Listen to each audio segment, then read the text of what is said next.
All right. Good morning, everybody. Hope you're all having yourselves a fantastic start to the AM here. Happy Monday morning. After honestly a little bit of a frustrating trading week there last week. Not frustrating from a P&L perspective, right? P&L was fine. Didn't really have any complaints about that, truth be told. But just a little bit, maybe a little bit of time thinking about this weekend, but maybe just a little bit too aggressive, right? Basically, with how I've been pyramiding, and allowing almost like that feeling to just like bail me out of trades versus keep me in my best ones. And I think ultimately that's kind of the combination of that on Friday, right? Where I pyramided into some trades, maybe got a little bit too aggressive with how I pyramided. And then, once a big win was available to me, I didn't take it. Once I ignored that big win and I saw it kind of go against me, every decision was to basically get me back to that big number, right? It was, okay, let's try to get back to being up 5K or whatever the number was. And so then the pyramids got, much more aggressive, right, in pursuit of that.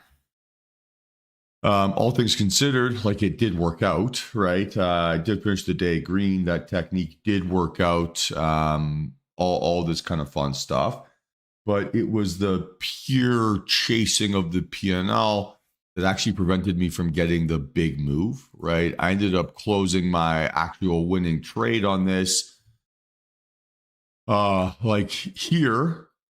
And then this entire dump happened, right, to 21,000, i.e. I left, 70K on the table. So it kind of is like, it shows you, right, how short-sighted trading for a P&L number is. Because, this is a big thing. Oh, this is the validation. Oh, this is going to feel good. And then you close your trade out of that greed or out of fear or out of hesitancy, and then you see things sell off, right? What would have been three times, four times, five times, right, the size of my average daily win, and that would have been a per account number. Now I'm not sitting here thinking, oh, poor me, I can't believe I left all this money on the table. None of that, right? None of that type of FOMO, right, or greed or anything along those lines. It's just a reminder to myself that when I get too aggressive or when I start to pyramid too aggressively or I take trades that are outside of my system or I break my trading rules or I do whatever, then the most likely outcome for me is that I'm going to compound a mistake later on, right? And compounding a mistake could be something like closing a trade too early. It could be something like adding positions too aggressively. It could be something like ignoring my profit target, right? So when I start to compound mistakes, all I do is I put myself in situations where getting my max win, right, getting the most amount of alpha from a trade becomes next to impossible, right? If not impossible. And it's not a repeatable or like a consistent process, right, that I can rely on. So that's sort of like the first or the main realization here. The other one, right, I think it's like a little bit of self-reflection. So I've been focusing or trying to dial in my pyramid technique, right, get better at it. I know Kiki, she put a comment on the video of like it'd be great to know when we're supposed to be doing it or when we're not supposed to be doing it, something along those lines. And that's why I've been trying to do it more, right? I understand the technique well. In theory, I have enough examples where I can kind of tell you a very like conservative approach over how to pyramid into trades. But then, based off of those, like, we'll call it rules, right? I've had like 2 pyramids in 6 months. So I'm been working on trying to find like a little bit more of a aggressive variant, right? Or an aggressive balance of it so that I can take advantage of them more often, right? Get sort of the benefits of them more often and look to really take advantage, right, of that extra leverage and extra position sizing. The maybe lack of practice or I think I talked about this maybe on Friday, but did not knowing what my plan is for after I pyramid, right? How am I going to manage my position? How will I know I'm correct and should continue holding? How will I know if I'm wrong and need to get out before the trade turns against me? Not sure if I had very good answers for those questions. It was more just like a blind trust that my thesis was correct and would continue to play out. And I need to get away from that kind of like blind trust feeling and more, towards that consistent, methodical kind of trading style, right? So there's a few things there. One, right, when you make mistakes, you're more likely to compound them later on in your trading day.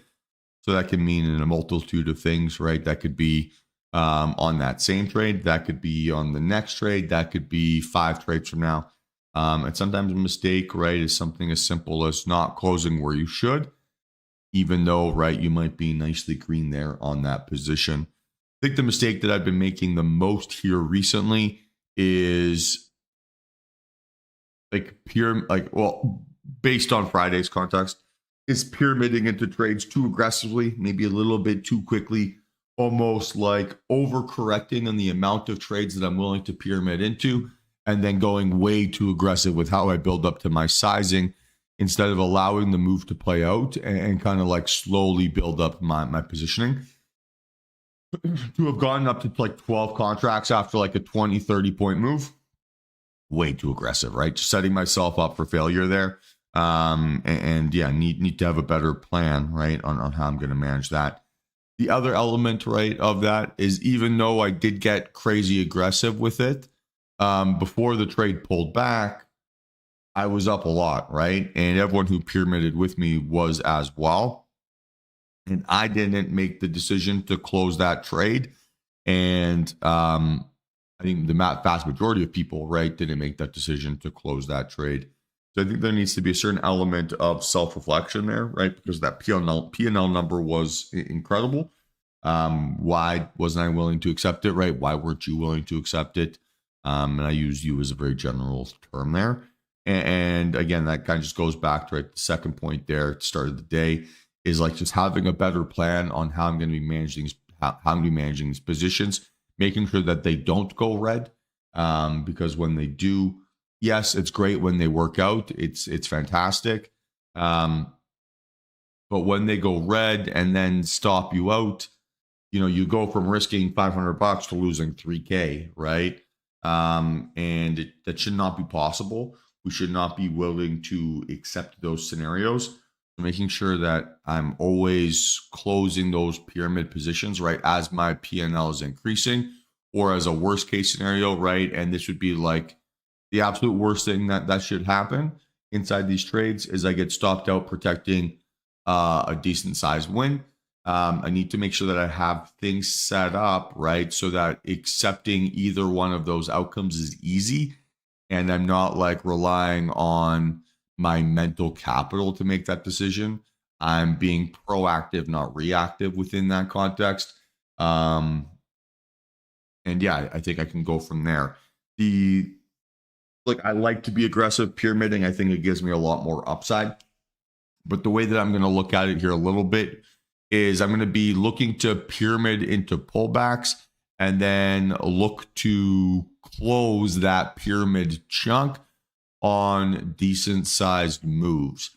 So might be like a little bit more managing the trade, but I think a way of de-risking, right, is like building up your position sizing, closing runners, buying on pullbacks, building up your position sizing, closing runners, right, doing things along those lines, and just de-risking, right, chunks of my trade instead of having like this all-in, all-out mentality. Again, I'll do my very best to kind of like test that and get better at that and improve that technique. But I think when paired with protecting myself, right, above my average entry price, I think trimming runners, right, as I build up my position and closing them off more aggressively as my P&L is increasing, kind of gives me a good little middle ground here of both techniques. Should allow me to be more aggressive, right, with sort of the amount of trades, like, or pyramid trades that I'm taking.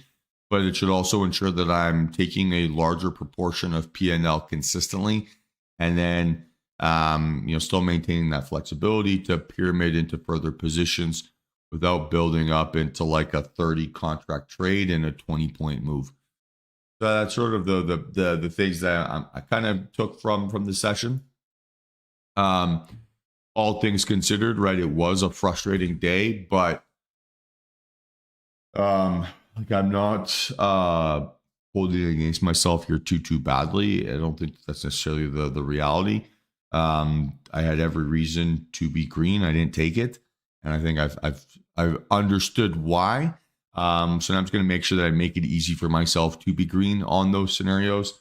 Look to fix that, right, initial pain point, and then from there, right, I can be more aggressive in how I'm protecting myself or how I'm judging myself. But that's sort of the initial starting point. I think there's obviously an element of frustration and annoyance on Friday, and it never feels good to break a rule. So this is kind of, the reset and the kind of refresher. And instead of doing like huge changes, which I don't think it's necessary, just a little refreshment of, hey, these are variables I can't control. I didn't control them well enough on Friday. Let's get back to really focusing on those things, and then everything else will kind of fall into place. So I'll do my best to kind of break it down here as I can, right, throughout the trading week. And hopefully, right, it's a smooth session. We can have ourselves a lot of joy. So good morning, everybody. Hope you had yourselves a great weekend. You're feeling refreshed, recharged, and ready to go here. Relatively interesting trading week ahead of us here, potentially. And then we have like 9:45 and 10 a.m. data. Oh, the last thing here, and maybe we'll put this to a members vote. But there's a little part of me that wants to start the stream at 9:30. So basically spend the first, 15, 20 minutes of market open, doing the plan, watching the initial price action, kind of evaluating how things are going, and then starting the trading day, right, as markets are opening, and kind of like just by default then looking for kind of like the first trade maybe a little bit later on in the session. So kind of like that 9:45 to 10 a.m. time frame kind of would be where you consistently would expect to get more of your first trade. That's something that I'm potentially interested in testing here. And there's definitely a couple selfish reasons why that makes sense. But that's something that I'm thinking about here a little bit. So maybe we'll try that a couple times here this week, or we'll see. But yeah, economic calendar perspective, right? We've got ISM at 9:40, or sorry, PMI at 9:45, ISM at 10. So a relatively interesting day from that perspective, right? We should just use that as our opportunities to basically slow down here just a little bit this AM. And yeah, hopefully we can get ourselves a good good day. There are rumors of Fed Chair Powell resigning here today. We'll see if that ends up ever playing out. But yeah, if that does happen, I would imagine that there's going to be a tremendous amount of volatility from markets based off of that. All right, for real now. Let's start mapping things out here. What's the count on ES? Let's start there. And yeah, how do we feel?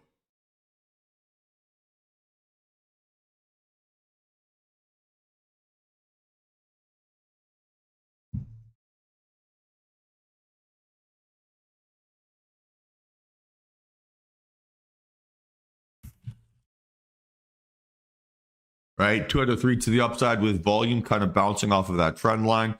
If we're going to look at Fridays and Thursdays price action here, right, it's kind of just a doji, right? If we're going to combine Thursday and Friday, it's kind of like a nothing day.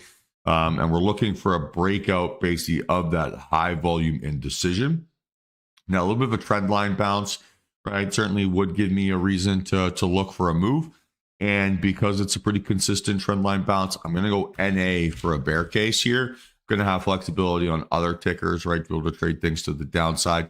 So I don't need to be too aggressive here, right? Changing anything up. I'm going to be looking for 59.10 as my starting point here to the upside, and then not much else needs to change here. So bullish bias here, right? 2 out of 3 to the upside with volume. Let's see if we can get a nice ump and then go from there.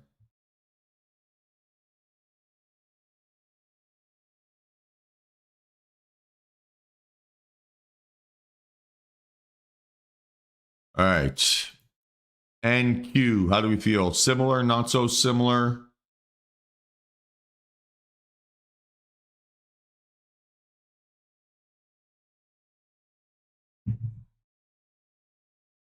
Yeah.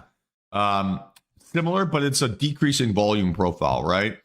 So it's a green candle, decreasing volume, gap down. So a little bit more of a two-way tape here, right? Gives us a 1 for 3 instead of a 2 out of 3. So in theory here, right, I could be looking for opening range breakouts in either direction. Don't have any issues with the opening levels. Nothing really needs to change from that context. And then to the downside here, we're looking at 21.1, right, as my starting point.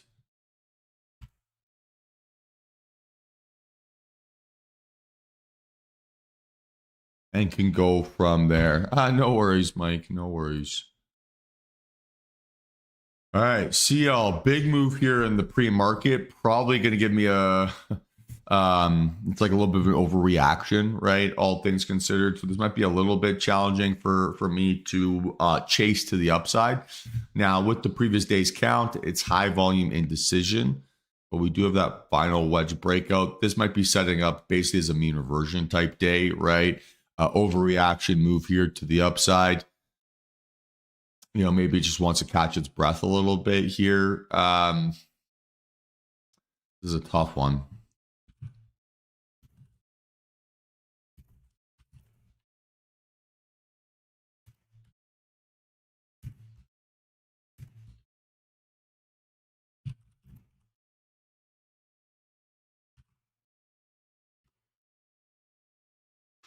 So I think I think it just have to be like a trend line retest and go.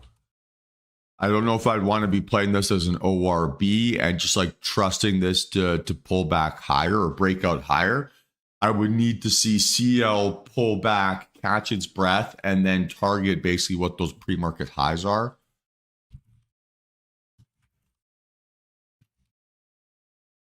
I just am so skeptical that I'd be able to get an easy continuation here.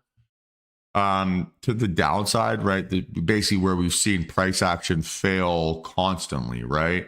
So we've seen it fail here, here, here, right? So 3 times.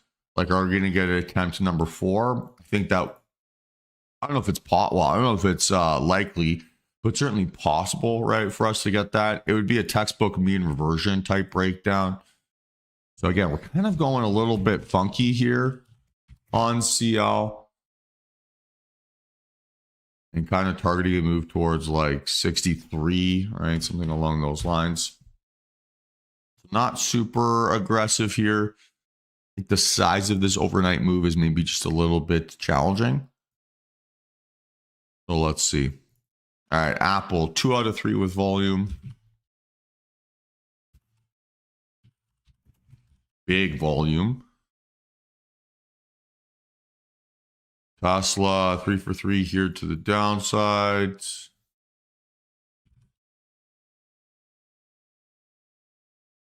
Microsoft, 2 out of 3 with volume.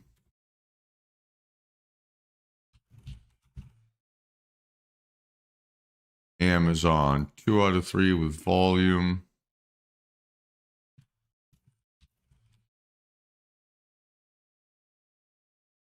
AMD,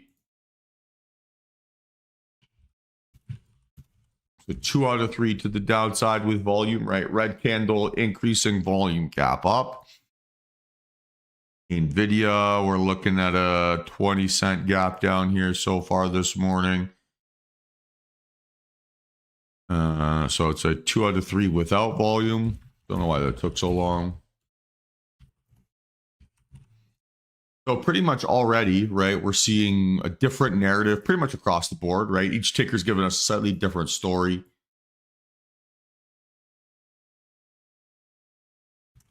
Or like we're seeing a divergence, right, between a lot of our leading names. Can be a bit of a concern. Didn't quite set up as an inside bar, but again, day of consolidation. Huge volume, all things considered. And then Google, big gap down. 2 out of 3 with volume. This would be setting up as a mean reversion.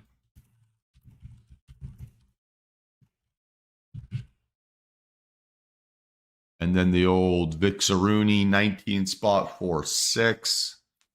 It looks okay. Implied range of like, 1.2-ish%. Not going to be an issue for us yet this morning. How's everyone feeling? Everything kind of makes sense?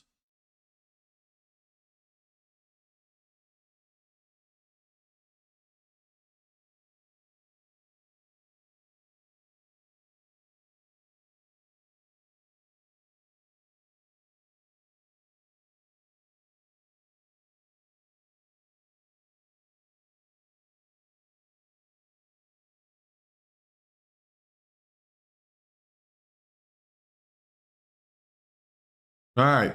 Beautiful team. So we got about 7 minutes or so until market open. I'm going to go make myself a quick cup of coffee. Just get all my trading here set up.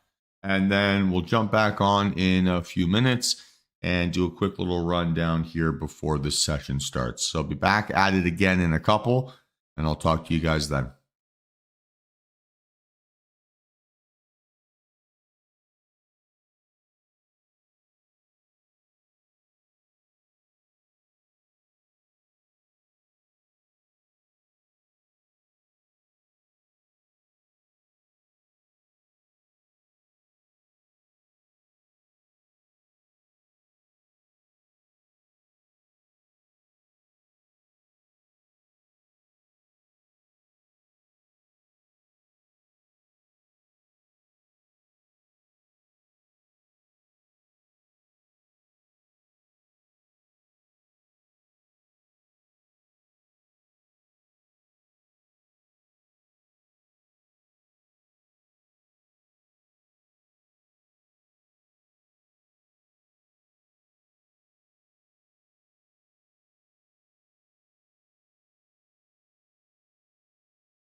All right, everybody. So let's get ready for what should be an awesome trading day.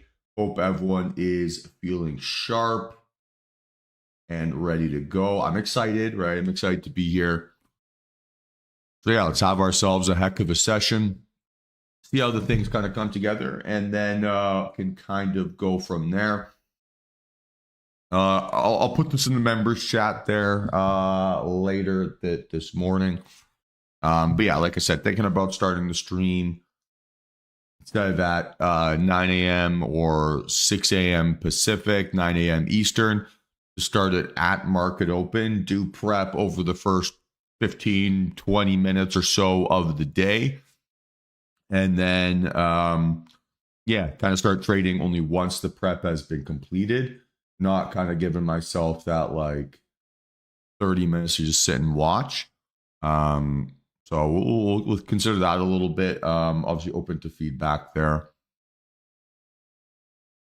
I know for some people that might make it maybe a bit more challenging with work hours. But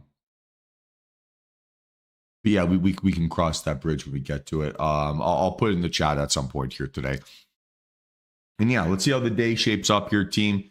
Basically the objective for today is not to make money. It's not to lose money. It's not to place any trades. It's not to sit on hands. It's to just basically follow my process, right? And execute my trading plan. If I do that, if I put all my energy into doing those things, I'm going to do well. If I start to like deviate away from that and I start to like chase things or rush things or I don't know, just like look for validation besides from validation of my process, I'm setting myself up for failure and I'm probably going to get my butt kicked. I maybe won't get my butt kicked from a P&L perspective, but I'm going to drain my mental capital. I'm going to be frustrated. I'm going to be annoyed. I'm not going to be in a good mood. I'm going to be struggling to like remain calm, right, and rational. And when I give up control of all of those things, right, then I don't make good trading decisions, or at the very least, right, I maybe make one good trading decision and then I ignore my profit target, or I size my positions too aggressively, or do something else, right? When I kind of start taking trades with compromises attached to them, then it's inevitable that that compromise will show itself, right, somewhere down the line. Maybe it'll be where I close my position. Maybe it'll be where I take profit. Maybe it'll be how I manage risk, or like maybe it'll be the stress or anxiety that I feel, right, once I'm in a position. I don't want that, right? That's not worth it. That's not fun. That ends up making me um, a bitter old man on Friday nights instead of having fun and kind of enjoying, kind of all the perks. So yeah, for like my future sanity or for my future self, right? I want to be doing decisions that keep this to be sustainable instead of needing short-term validation, right? And having to like feel something each and every day. I want to be trading because it's my best decision possible, not because it's maybe the most entertaining or the most fun or the best for the stream or for whatever it is. So today and this week, I'm really putting myself on blast, right? And like really focusing on the mental side of trading. I think I've deviated away from that a little bit here, and I've been too willing, right, to just try to trade myself out of a bad feeling instead of um, basically confronting, right, why I'm feeling stressed. So I'm not going to deal with that. I'm going to be a deliberate trader here today. And looking forward to seeing basically how things shape up, right, and where markets want to go, and have a lot of fun with everyone here this morning. So I'm excited. All things considered, right? Last week was a really good trading week up until about Friday. And then Friday was just honestly a whipsaw that I think, cut a lot of the arteries for some people and then ended up being tremendously lucky. I don't want to be lucky to be profitable. I want to be good. And yeah, I'm still kind of frustrated that yeah, Friday didn't go as smooth as I would have wanted. That's the thing with trading though, right? I'm going to make 1,000 mistakes over the course of my career. I'm going to have 1,000 bad days, right? Like everyone has bad days at their job. You go in, you're not feeling your sharpest. Oh, you're just ready for the weekend or whatever. I have to be willing to learn from them. I have to be willing to study those things. I have to be willing to honestly be humble enough, right, to admit my mistakes. And then I can kind of work towards fixing them. Now, it doesn't mean I'm a perfect human being. It doesn't mean I'm being like super humble here or anything along those lines. It's almost like maybe easier mentally to try to fix it if you feel like you got away with one, right? But that's what trading is. I think Corinna, you put it in the chat here today that it's a marathon, not a sprint, right? And those moments where you find yourself sprinting in a marathon, you kind of have to just like slow down over the next, couple kilometers, right? To kind of like rebuild your pace, rebuild your timing, right? And then make sure that you have enough, juice left, right, in your legs to be able to make it to the finish line. And I think, yeah, Friday I started sprinting instead of basically doing the marathon running. So enough of that. I did enough running, literal running this weekend to get that out of my system. So hopefully it's a strong day, a nice and relaxed session. And you know what? For the first time in a very, very long time, I had a perfect sleep score on my Garmin watch. So that I don't think has ever happened. So that's got to be a good omen for the first day back after a frustrating trading day. We're going to be a little bit patient here this morning, team. We've got 9:45 data and then 10 a.m. data. So we're going to wait, right, for those things to come together.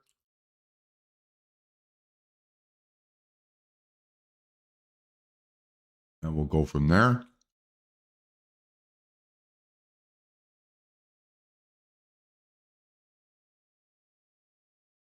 But yeah, no rush at this a.m. No rush. How's everyone feeling good? Or how's everyone feeling this morning?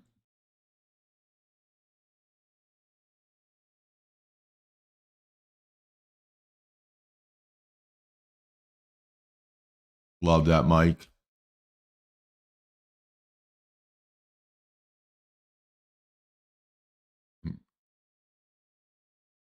Hey, Pete. Good. Good to hear that. Excited. Love that, Kayla.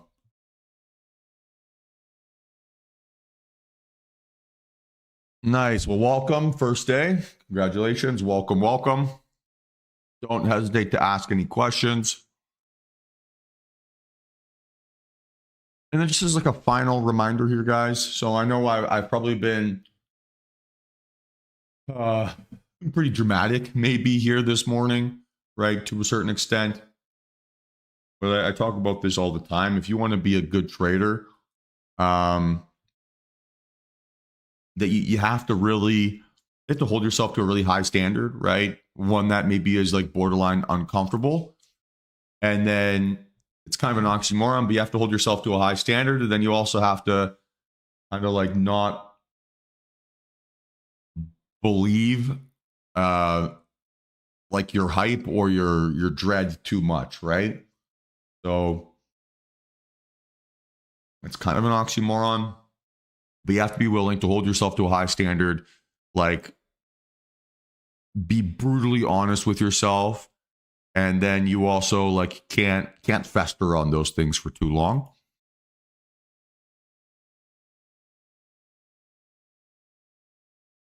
Yeah, I don't know if I'll get an extra 30 minutes of sleep, Kiki, but an extra 30 minutes in the morning would be pretty nice. I've been liking my wake ups here. 5:30 wake ups, they've been nice. It's so peaceful. Just look out the lake. You see the sun starting to rise. It's a beautiful day.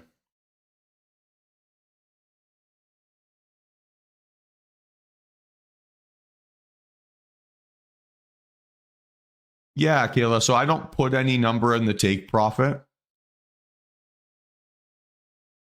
So you just put in your order as a limit price. So if I just bring up my paper trading account here, right? So if I were to set up an order, it would be put my price in here, put my stop loss here, right? And then change my units to make sure that I'm within that $500. But then I would never be ticking that take profit.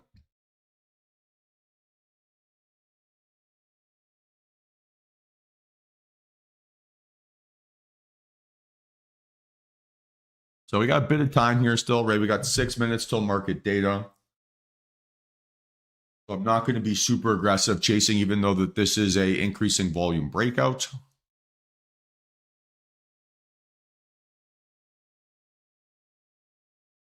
CL is kind of giving us that crescendo volume, which is interesting.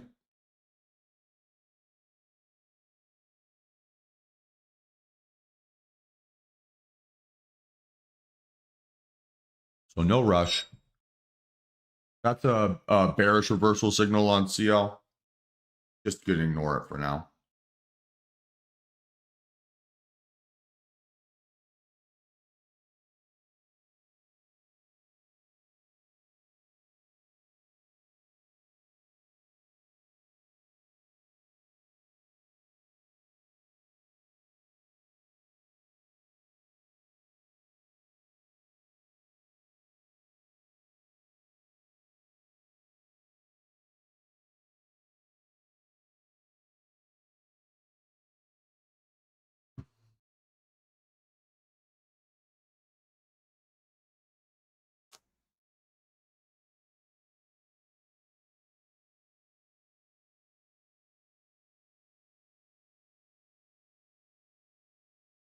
All right, so we're in a little bit of a rejection here now.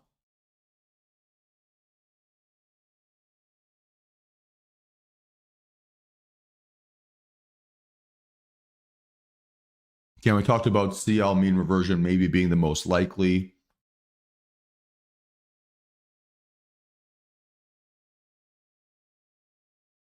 Let's see.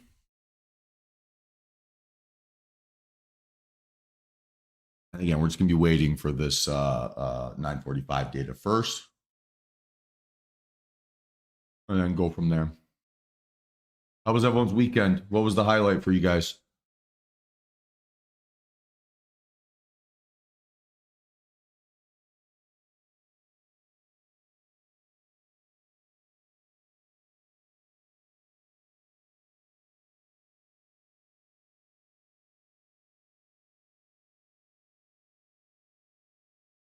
Hey, Paco. Yeah, great to see you, man.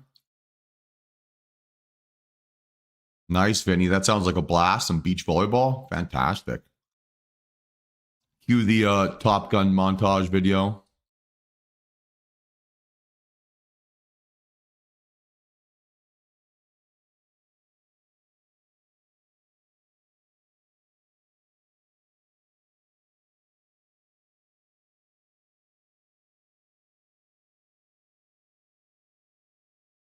Nice, Mike. Hey, you're a skater boy.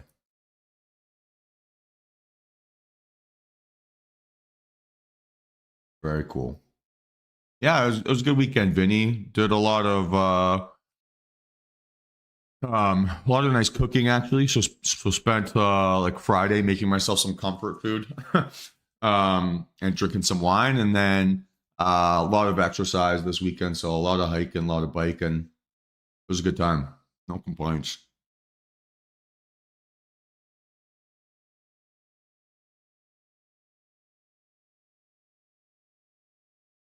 No, I moved to a place called Whistler about a month ago.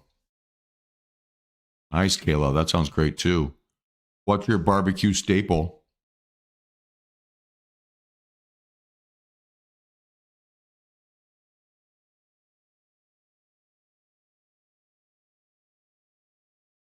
Ooh, now you're making me a little bit jealous. It's a little bit too early for ribs, but now my brain's gonna be thinking about them all day.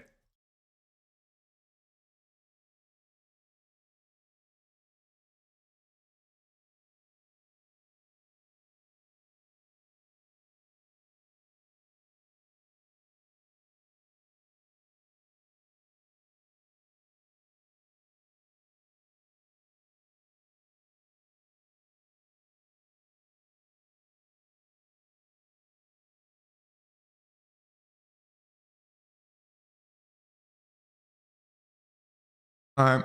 So 30 seconds, right, till market data. Let's see if this gives us anything of interest.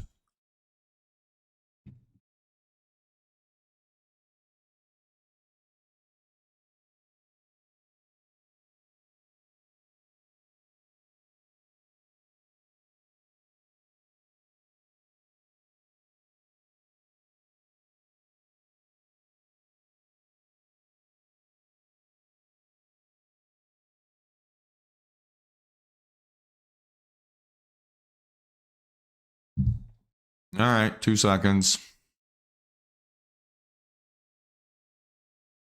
That was a 15 min CL alert.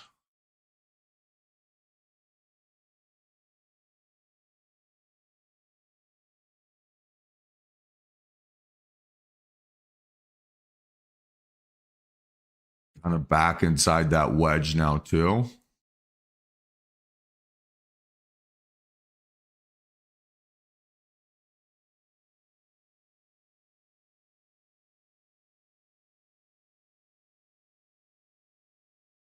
Again, I'm going to be patient here.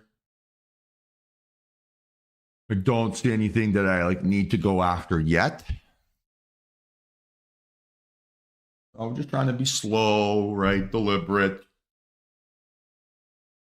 Don't have to get a trade here today. Certainly got more than enough on Friday.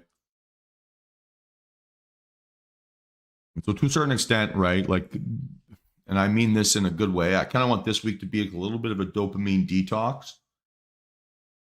Right? I want to be making sure that I'm happy with each decision, and I'm setting myself up ways to basically judge myself off of that, right? So, end of the week, I want to be looking, how well did I follow my rules? How well did I behave? Basically exactly the way that I said I was going to behave, and then give myself a reward, right, if that is the case. So that's kind of the objective here. Now, the reward I have in mind is I want to get myself one of those 8 sleep systems. So if I, trade well and I follow my rules and execute my processes, that's going to be kind of the reward. And I'm attaching that not based on a P&L perspective, but yeah, literally on a process-based perspective, right? How well do I follow my rules? How well do I execute my trading plans? It's what I care about. It's what I'm judging myself on. And this now seems to be setting up as a double fake out scenario potentially. Oh, no worries, Vinny. I needed to do that for myself regardless.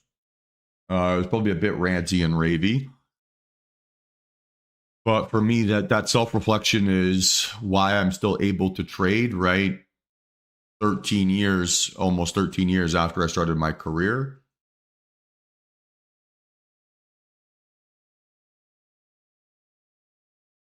And it was important for me to share that with you guys.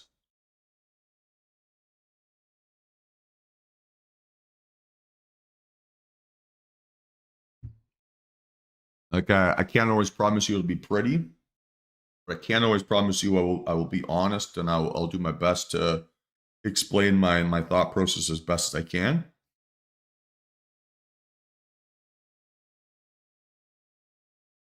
And yeah, it's a lesson learned, right? We're gonna make a ton of mistakes. We're gonna make a ton of good trades. We're gonna make a ton of bad trades over the course of our careers.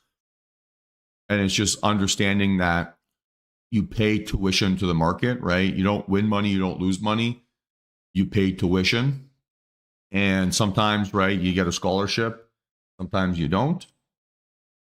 And when you make mistakes and you have to pay tuition, guys, you're doomed to repeat them again and again.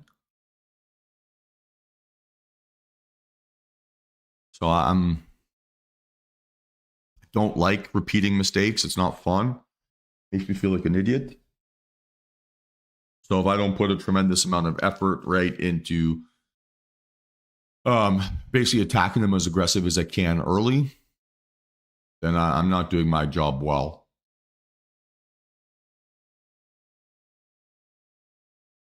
Pretty interesting open.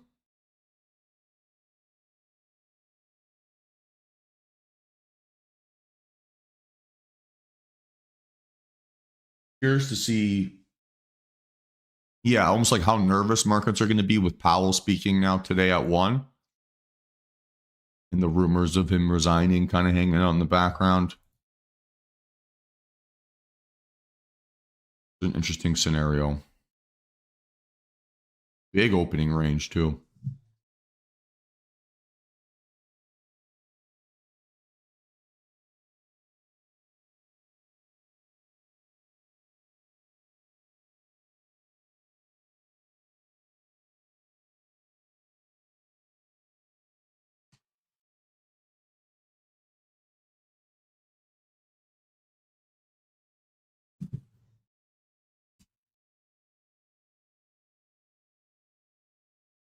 All right, so I mean, this could maybe be our first opportunity for a downside look, right? We can't quite trade ES to the downside, don't have the right market conditions for it, but NQ we do.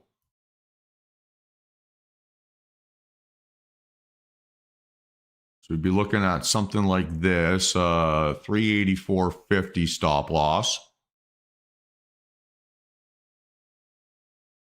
Maybe a bit lower, 382.75.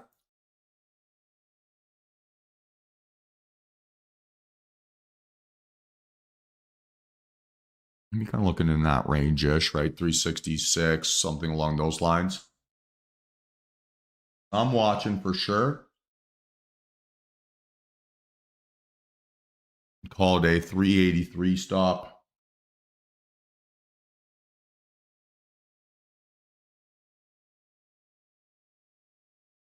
Do one contract, right? Do one contract.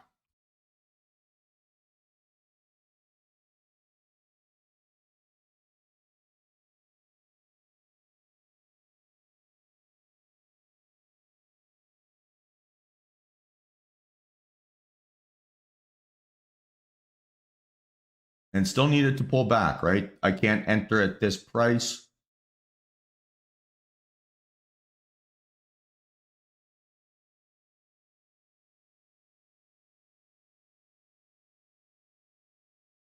Better leverage with futures, no time decay, and with prop firms, I'm able to basically de-risk quite significantly.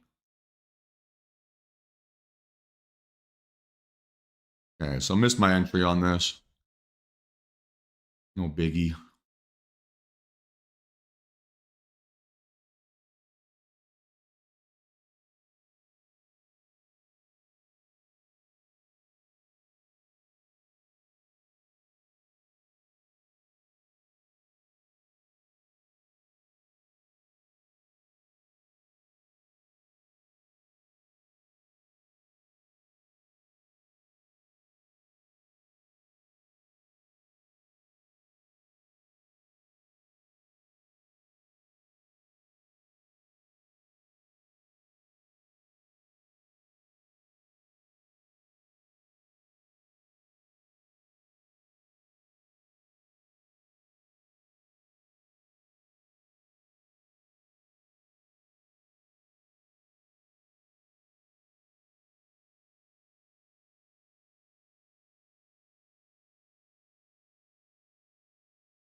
All right.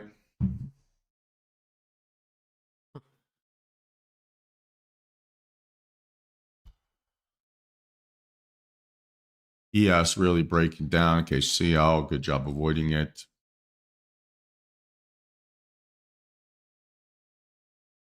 We're kind of seeing a consistent story across the board. Maybe a few names look a bit more like ES than NQ. But VIX spiking pretty aggressively. And then again, we've got some data dropping at 10 a.m.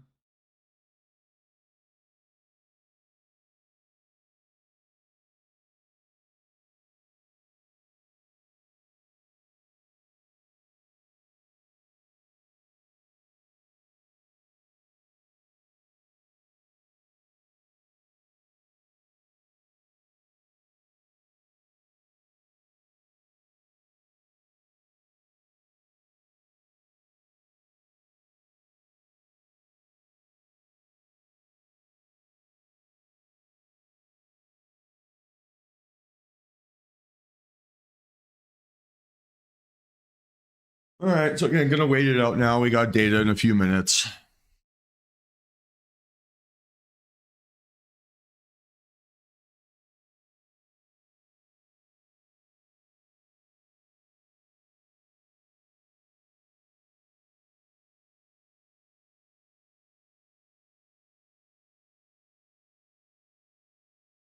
Yeah, just trying to slow down here a little bit. And yeah, Paco, it's been trading futures probably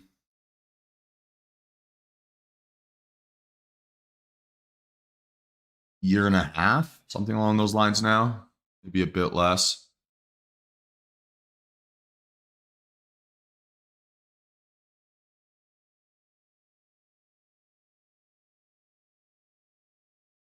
Damn, Mike, a good memory.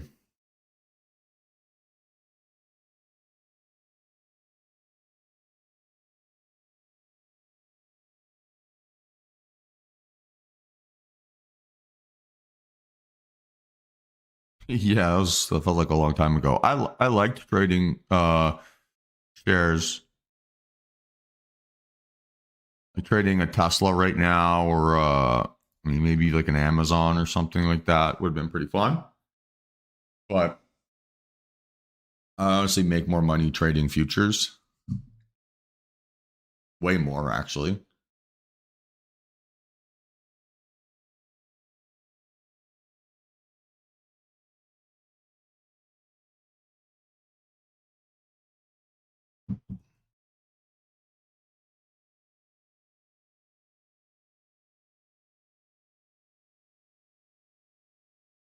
Hey, well, that's a good memory, Mike. Glad it actually cleared. It wasn't just a joke.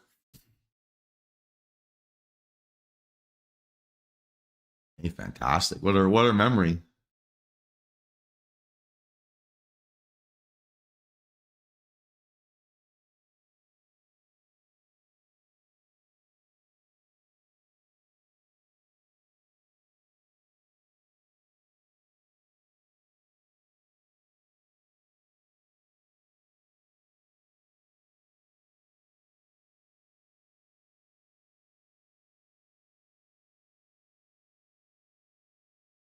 All right, so maybe miss, 30, 40 points on NQ, but that's fine. I can live with that. Not a big deal.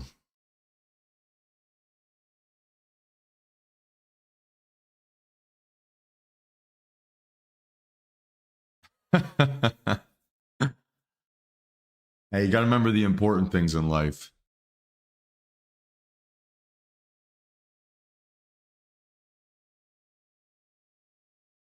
My sister gives me grief for this all the time, but I can remember, yeah, like that random thing. But every now and then, like remembering my nieces and nephews' birthdays. If I don't have that calendar reminder, I'm screwed.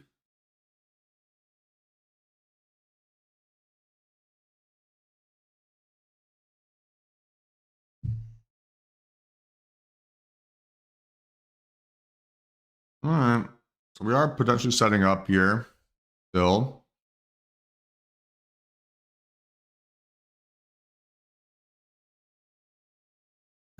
Uh-oh.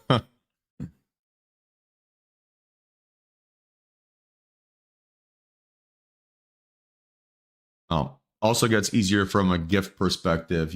If they're still, 8 and 9 and 10, it's hard to get them like a bottle of wine or be the fun uncle. Once they're 16, 17, 18, now my gift range is starting to become a little bit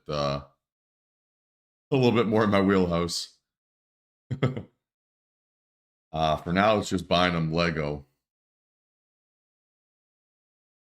Those kids have all the Lego sets. Oh my goodness.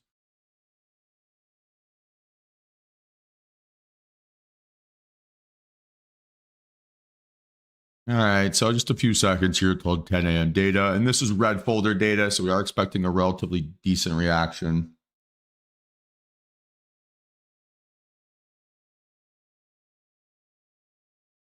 Okay, big initial move.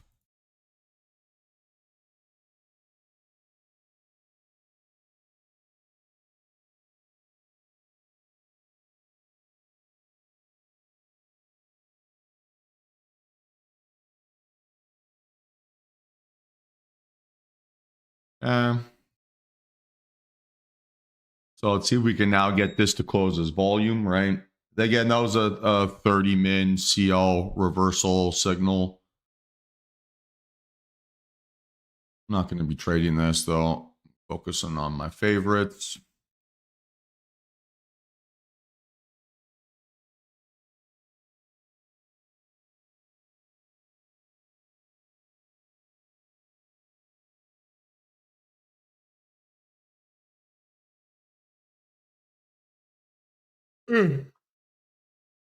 Yeah.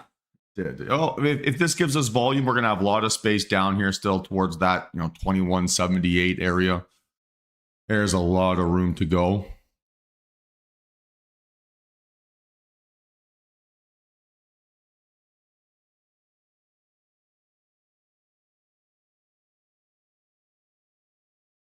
So we can start to watch this.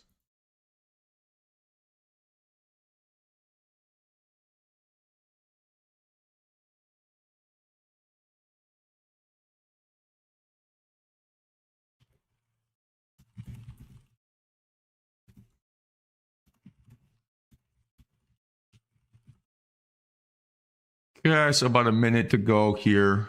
ES, wow. What a flush.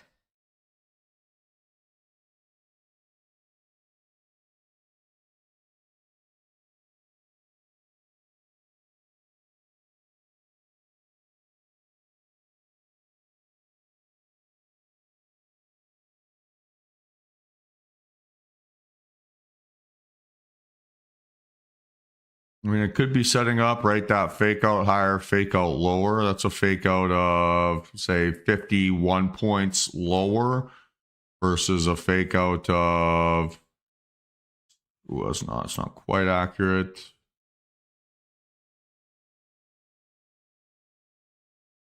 66 points here to the to the upside. So kind of an equal move lower, equal move higher. Let's see if this candle wants to fill out its shape properly. Now on the 2 min, I could probably trade it. It's probably a little bit too aggressive for my liking. You might just have to pass on this burden of confirmation a little bit.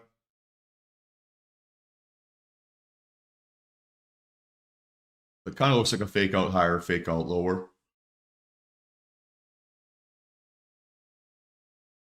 Oh, excuse me.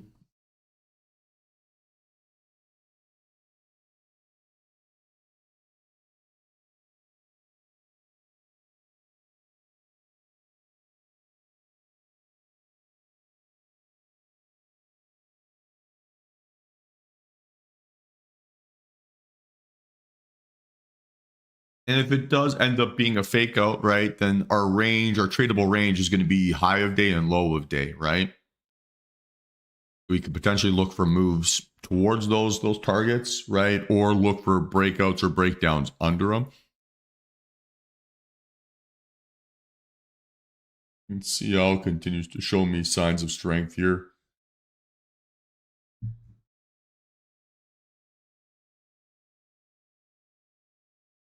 See. Oh, excuse me. I said I had a perfect sleep score.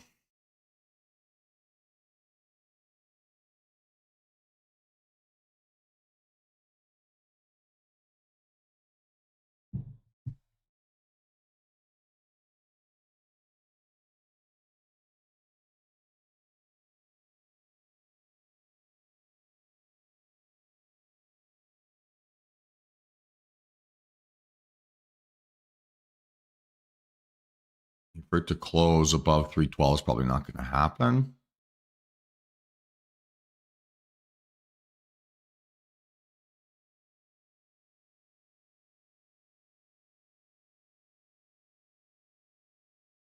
CL's in business for sure. Loading 60 range. So I'm going to watch CL here, guys. This is probably the best opportunity you're here so far.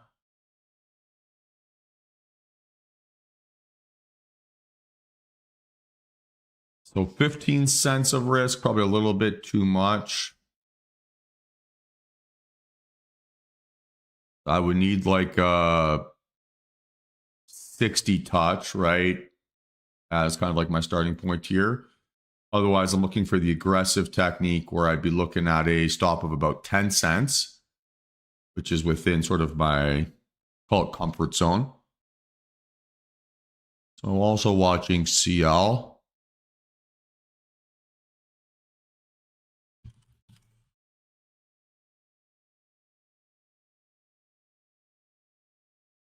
Excuse me.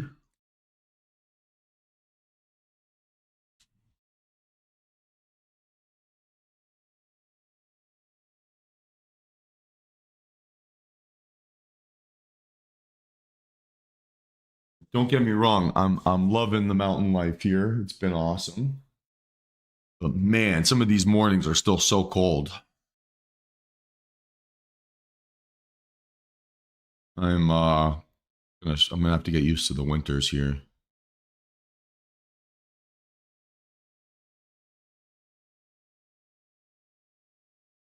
Okay, so we've got possibly an opportunity, right? So I'm gonna start to set this up.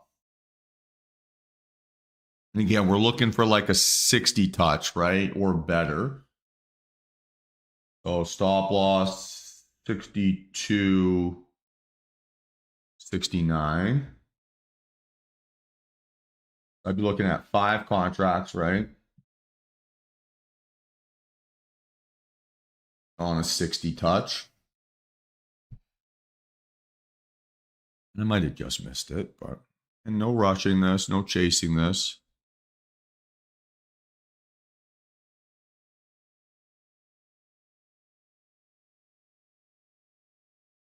I'm always a little bit paranoid of like the mid-morning reversal on CL. It loves that.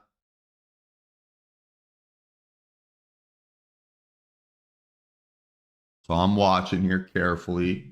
And I'm not like instantly clicking at 60. I'm going to wait, right? See if it finds support there. Because truth be told, my target should probably be 63, right? Previous low of day. Things considered, if I'm being super picky here, which I probably should be.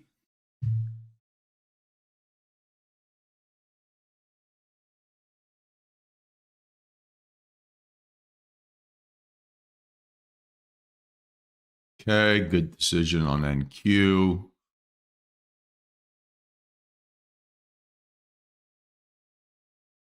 And still no rush here, still no rush. But everything's set up.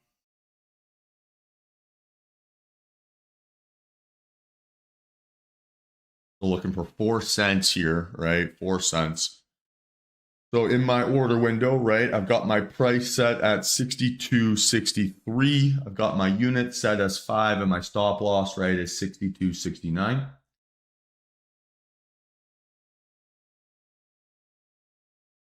And so what I'm going to do, right, is I'm going to wait for price action to be above, right, my reference prices and then click submit. And if it goes too quickly above my reference price, right, then I'm going to hold off and not click submit. So we're getting close here now. Both in a penny.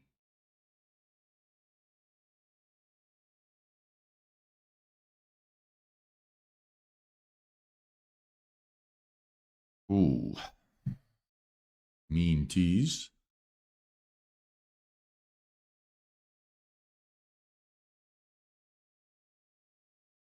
Play that fake out higher too as well on NQ.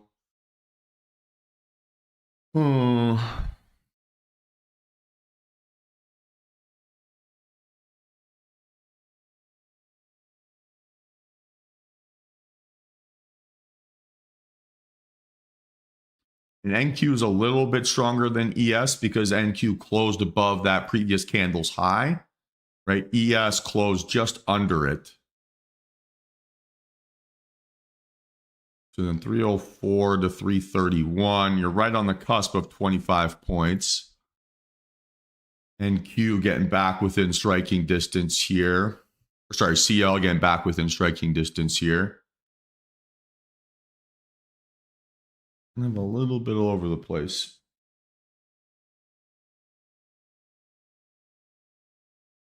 Now let's focus on NQ. And NQ, we're targeting high of day here, right? High of day. We've seen price action basically give us equal move lower, equal move higher. So we know that our range bound, right, is high of day, low of day.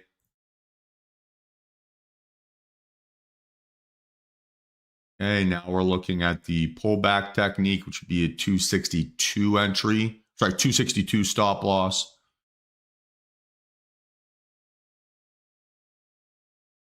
So you need a pretty decent pullback here still, right? Under 300. So again, maybe a little bit less likely. So we go back now to the CL here on the 5. Bit bouncy this morning, right? Bit bouncy.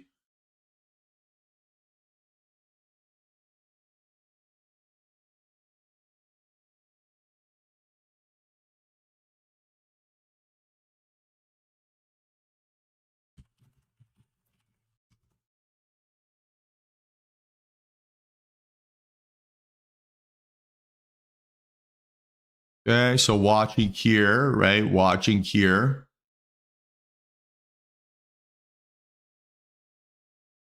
Let's just give this a moment, right, to settle into its zone.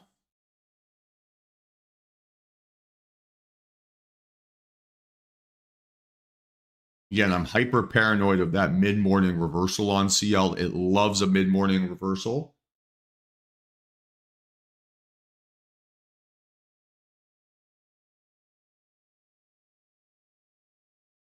Okay.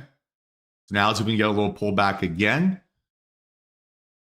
And Q kind of pulled back into the potential zone a little bit there as well. So I'm watching here, team. I am watching.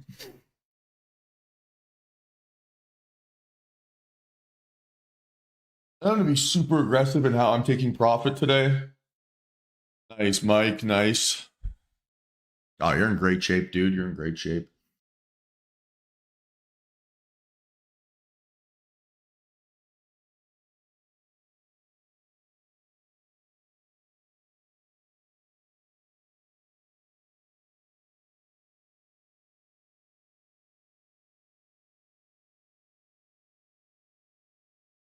And I've not missed out on anything yet on CL. Maybe my first attempt at an entry, I missed it, but the move hasn't really happened here yet. So again, I'm not too bothered by that. I've seen that spread be a bit funky too. I've seen it as much as 2 cents, which again is a little bit, it's not perfect, right, by any means.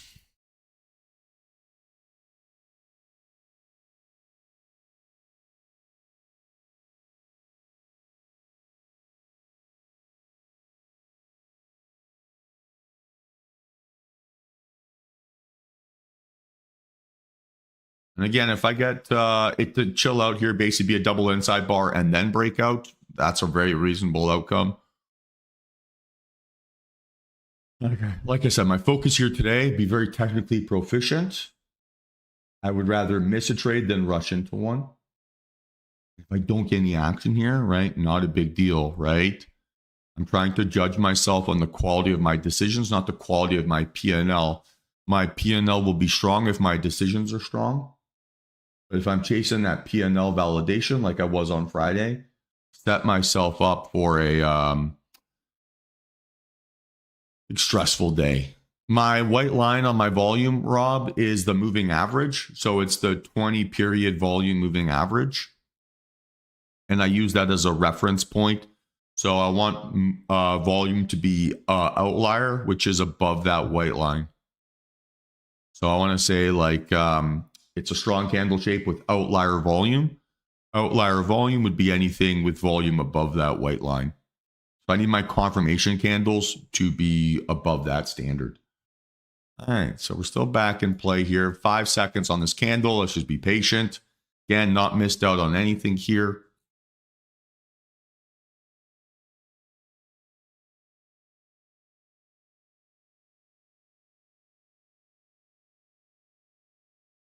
Okay, so watching. Too fast.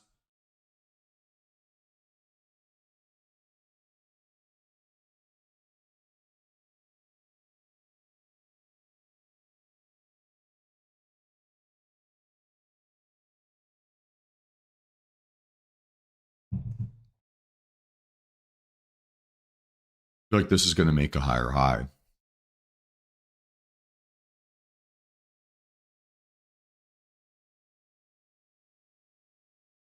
Maybe not. 65, 4 cents. Tempting.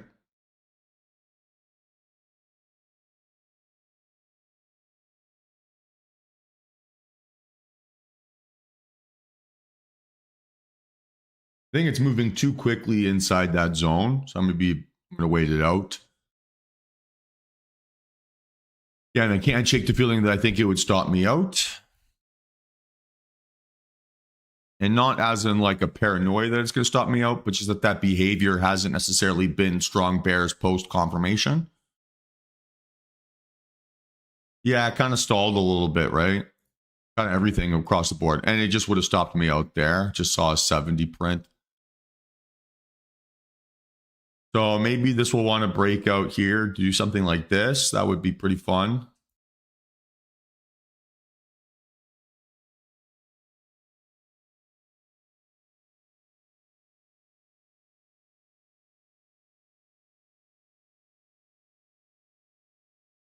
Okay, so we can definitely be looking here again back at NQ. Stop loss would be 21.3.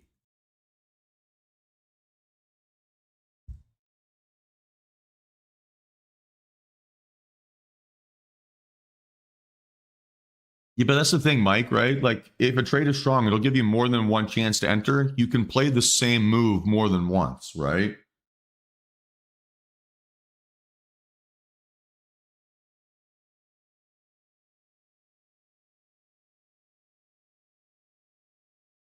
So still gonna be patient here. It's still kind of just giving me that consolidation.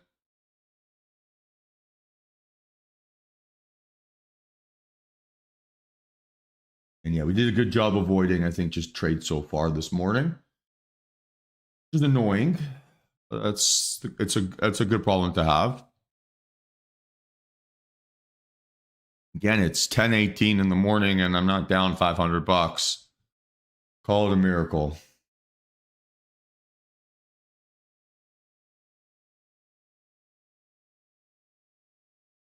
And that's one thing I kind of maybe got a little bit too addicted to, right? Is thinking that I can bail myself out of pretty much any trade, which I can, right, to a certain extent. Like for most days I can. But I'm going to make more money and maintain more mental capital if I'm just more deliberate, right, on that first trade and making sure that that's my best possible decision versus just a decision. So now stop loss here, right, would be 306. Nice, Mike. Yeah, reasonable. And so I'm looking as my reference price here, right? Basically a breakout around there. So 328, looking for a little pullback now.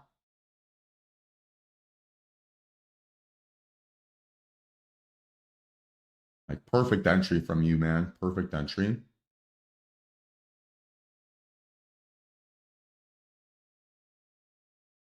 Okay, so watching closely here.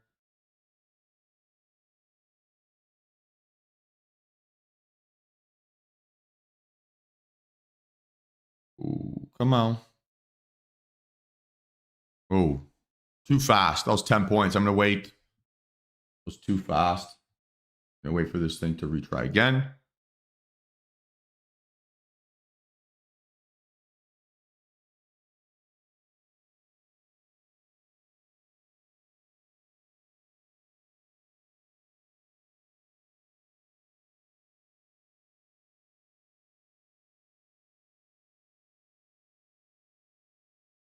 Okay, good decision. I wanted to buy that little fake out or that quick little drop, right? From like 328 to 320. Didn't do it. Let's try this again, right? Now stop would be 301. So I need my reference price, right, to be 326 or better. Again, we're still in business here.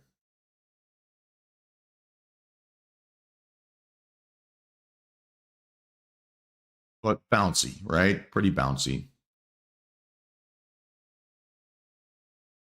Ooh, I'm cold. Why am I so cold? All right, back in business here, back in business.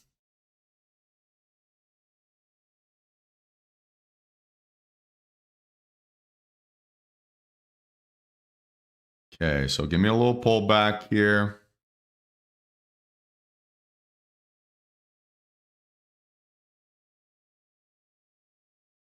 Points.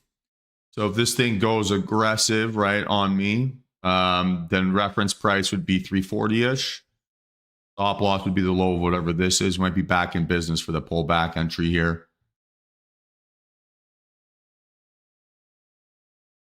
Let's go, Kiki. Nice work.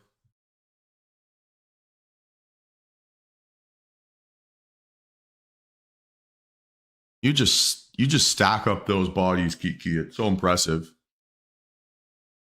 Okay, so watching here, team. Watching.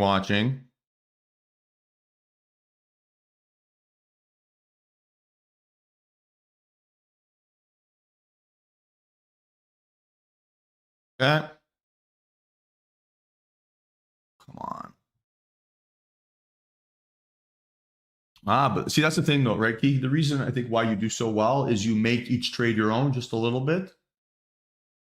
And that gives you so much more confidence, right, that you know why you're making a decision. So that's why I think it's positive. So now we're looking at a 317 stop loss. And we're looking for a little pullback here.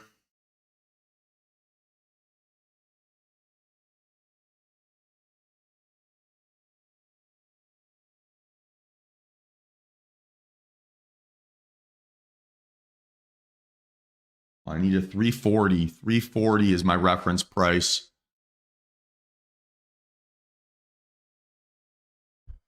Okay, watching.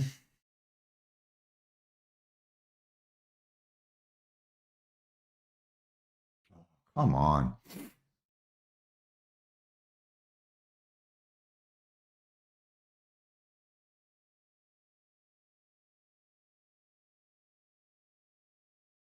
Unlucky.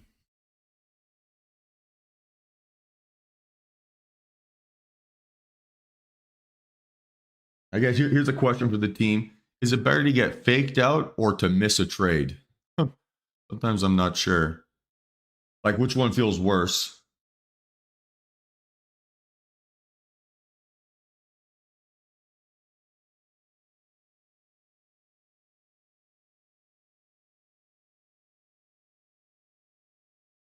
Let's go, Mike. Yeah, being faked out's pretty frustrating.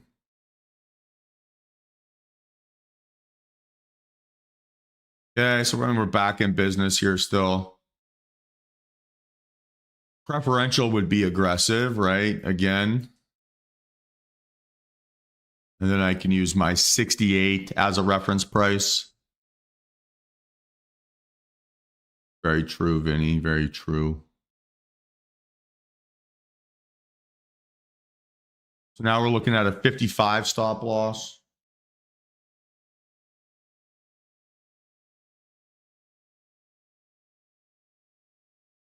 And we're looking for a breakout up and over that blue line, right? And then a retest of that blue line as our entry.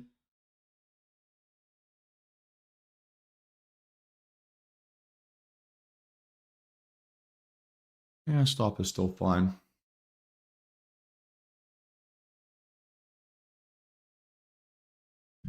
Okay. Now we're going back to the pullback technique. So reference price would be the 40 range again, right? Previous high of candle.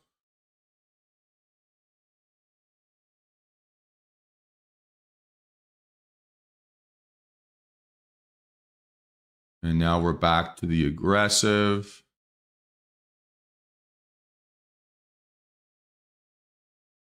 $68 to $46. It's fine. 22 points.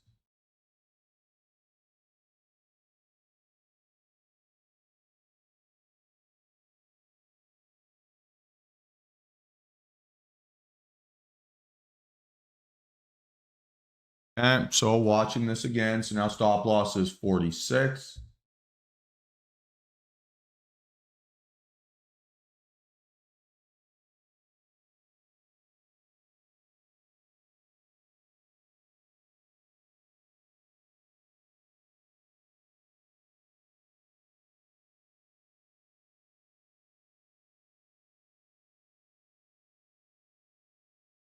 Okay, watching closely here now, team.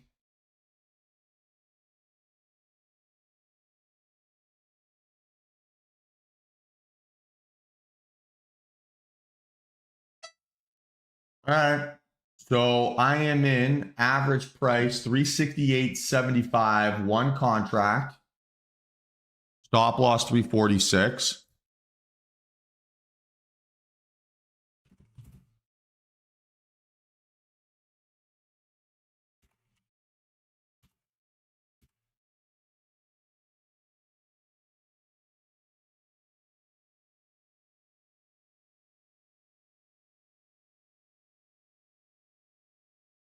Beautiful. Good start.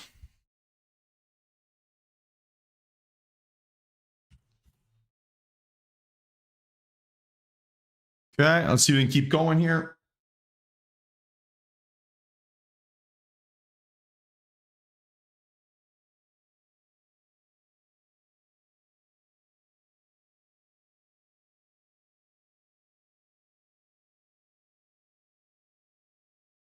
So far, so good, though. So far, so good. Let's see if we can maintain this strength and keep pushing higher.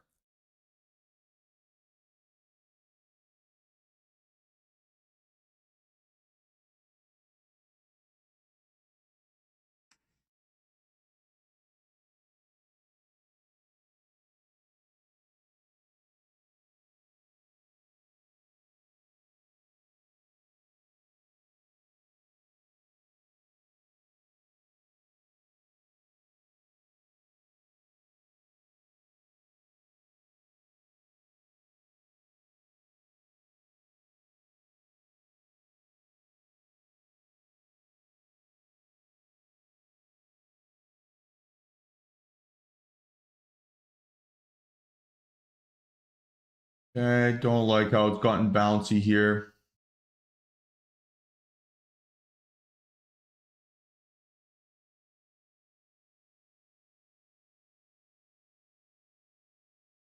Come on.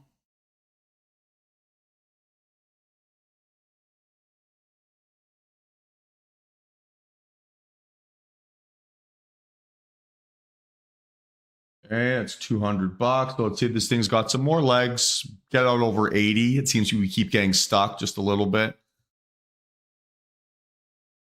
And unlike Friday, I haven't pyramided into 60,000 contracts yet. So we're in okay shape.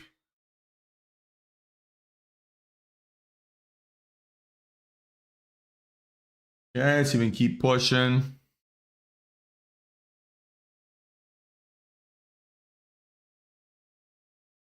Beautiful so far. Keep going here. Keep going.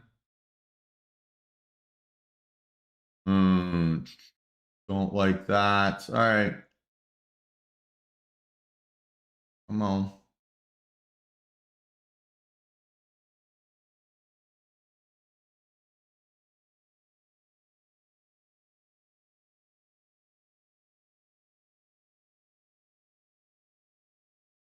Got to hold 380 here. Got to hold 380 in the next 10 seconds. If it doesn't, I'm getting out.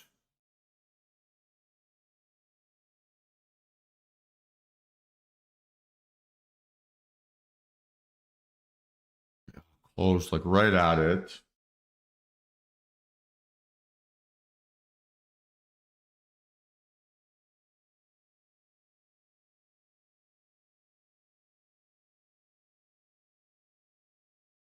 Okay, guys, I have closed my trade. Exit price 375.25.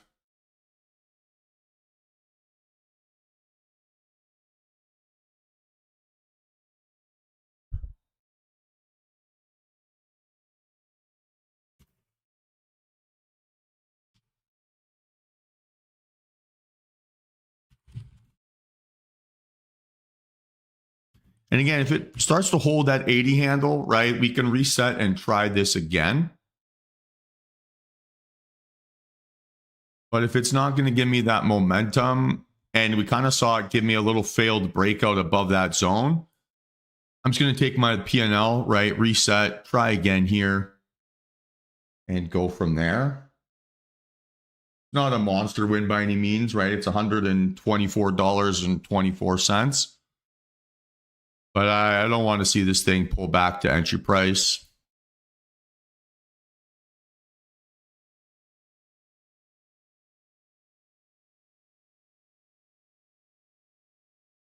So maybe should have closed it when I was, 280-ish, right? Maybe a little bit above that. But I'm okay with that. That's fine. I can live with myself.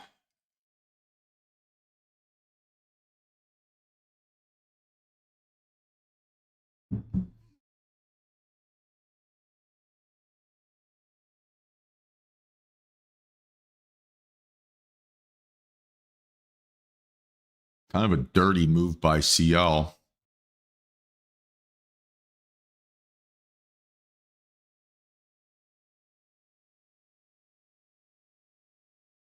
Increasing volume there. Not quite on the NQ. Sorry, not quite on ES. And maybe I could play this on the 10 min.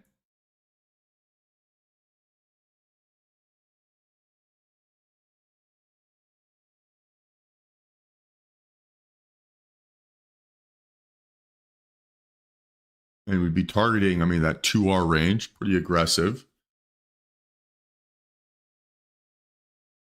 So 84 to 70 is 14 points.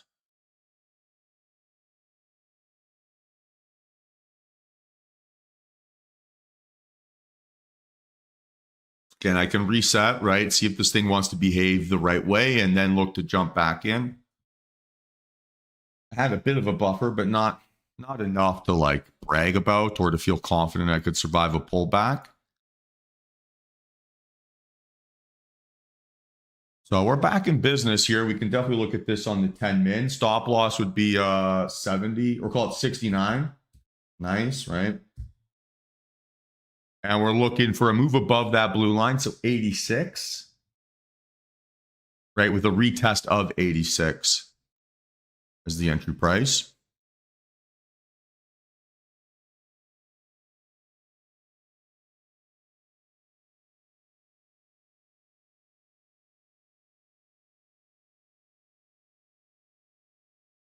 And so far, no dice.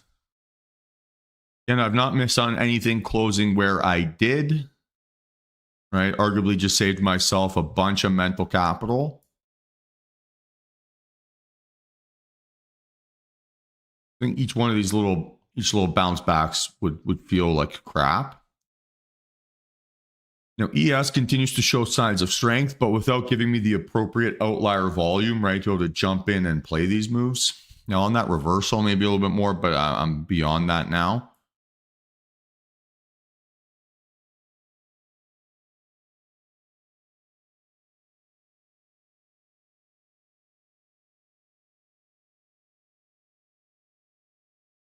You know what? Good start to the day. Nice to be green first trade. Right, just really focusing on that process, I think is going to have really good benefits. Okay, so now we're looking.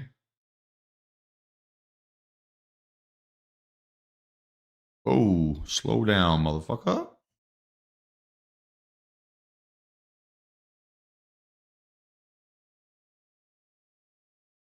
Okay, so now we're looking on the 5 minutes. Increasing, it's not outlier, but it is increasing. Sub stop loss, 400.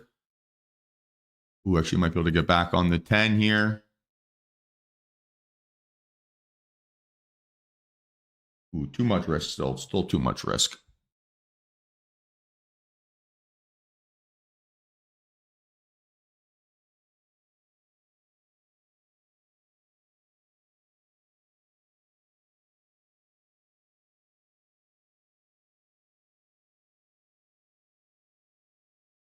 Close.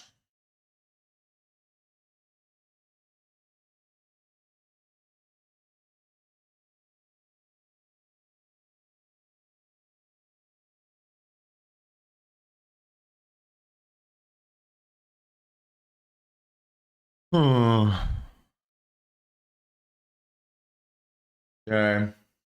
I'm watching here. I'm watching.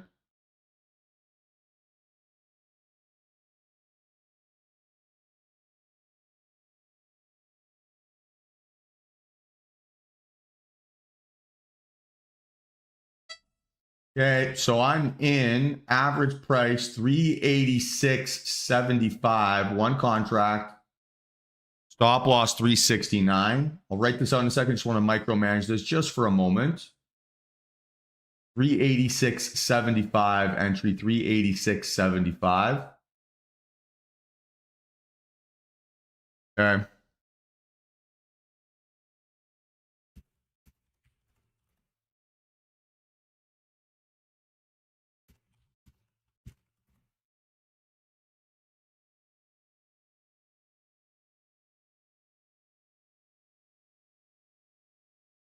Come on.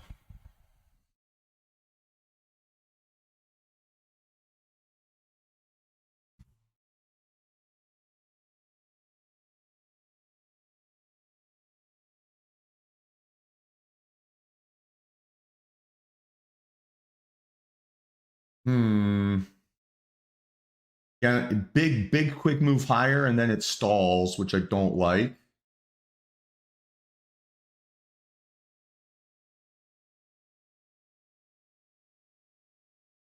If we can get over 400 here, that's a better size move all of a sudden.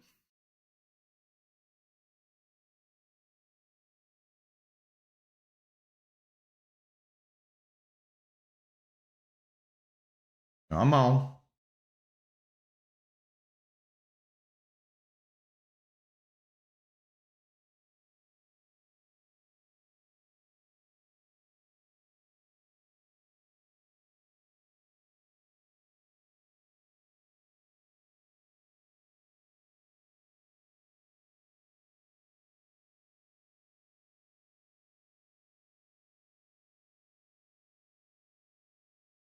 Push, push, push.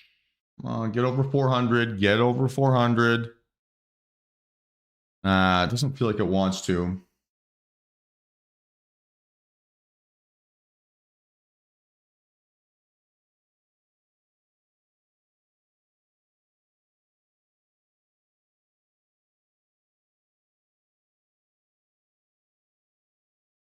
Okay, get back up and over. Okay, I got stopped out on that. That stop happened real fast, actually.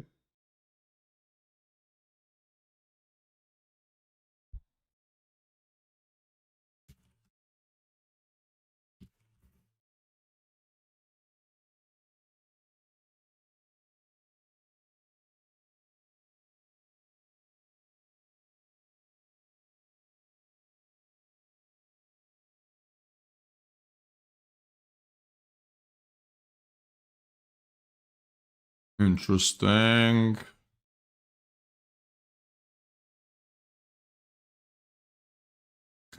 Yeah, I kind of maybe feel like I should have taken profit on that. Like I was trying to get, and once it pulled back to my entry price, I wanted to get back up and over and close it. It never did. It just kind of instantly flushed. So it does set up now for the rejection here to the downside, right? Bearish engulfing candle, bearish engulfing on volume. And we'd be targeting low of day here again, right? That's kind of been our range. We'd be looking at I mean, potentially for now, the pullback. I would prefer the aggressive.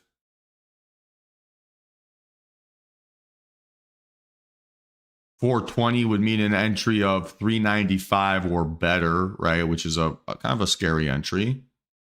Probably as close to 400 as possible. So I would prefer the aggressive. It gives me a better kind of position sizing. Hey, nice, Jeff. Kind of a happy accident.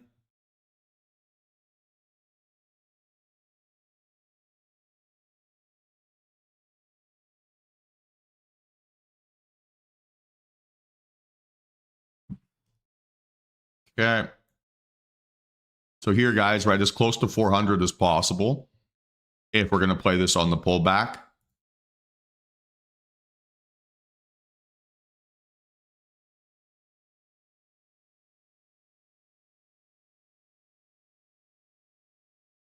And that trade cost me about $400. So down 306.52.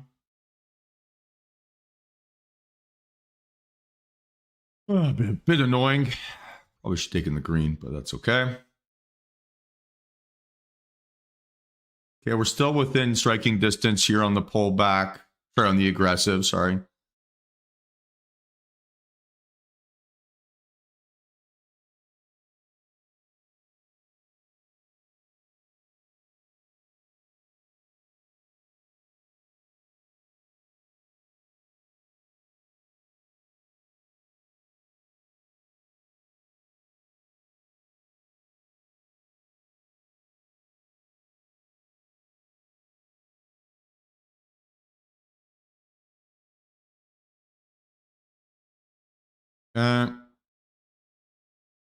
Back within striking distance here.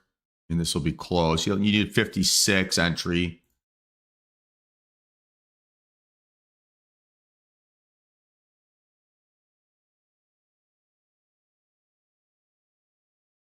Well, stop loss, right? We'll call it 381.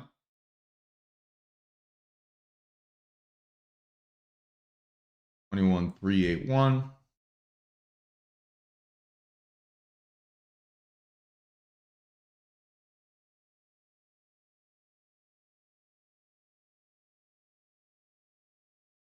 Still watching, still watching.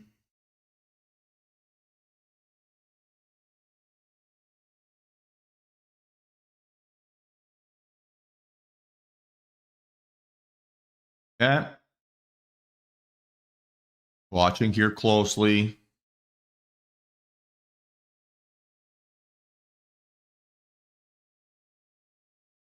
Okay. Okay, now watching on a pullback here, team. Little pullback. All right, so I'm in 360, 356.25, one contract.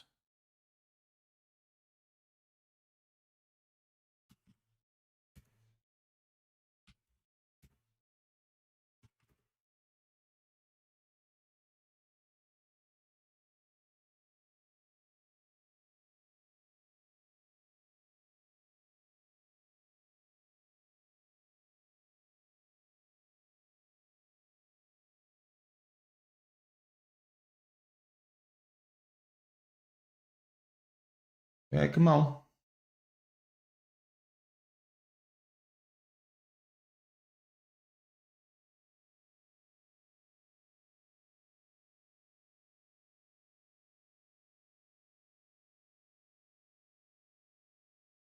Target is low of day. Target is the white line, right? Low of day.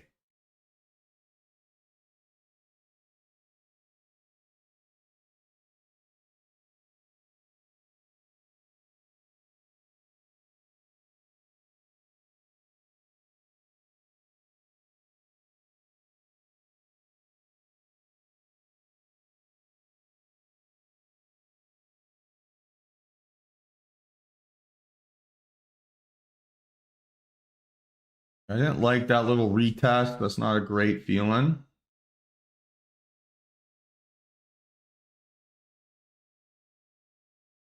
$266. Come on.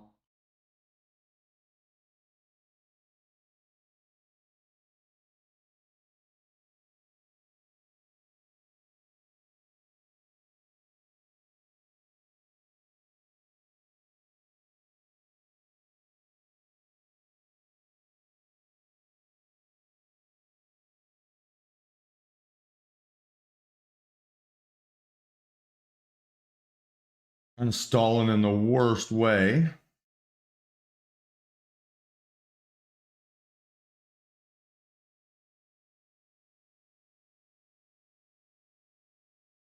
Okay, guys, I've closed this trade early. I think it's going to stop me out. So I'm out of this position.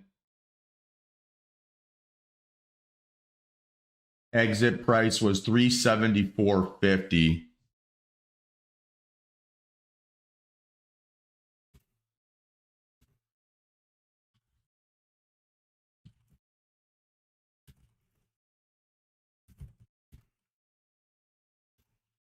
If it sets up right, I can jump back in. Of course, it's now going to break down. Classic, classic, classic.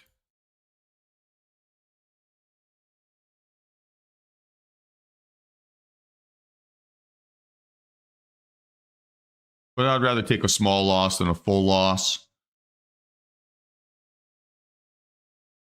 Again, right? Once it pulls back, makes a move under my entry price and then back up above it, probably telling me that my entry timing here isn't correct.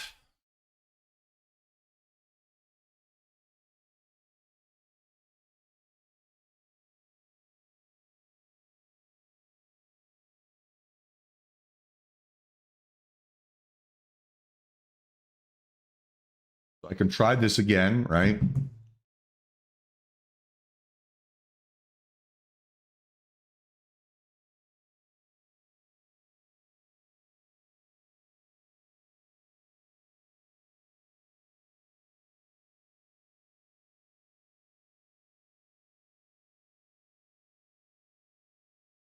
Yeah, I was convinced that was going to stop me out. Maybe it'll still be vindicated here.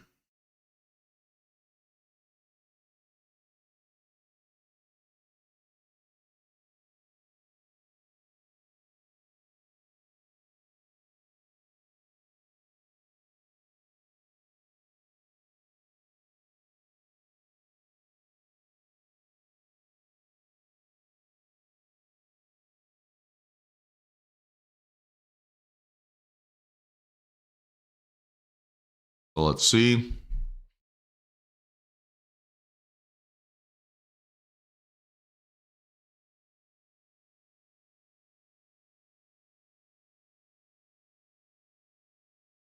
Yep. All right. So it was the right call.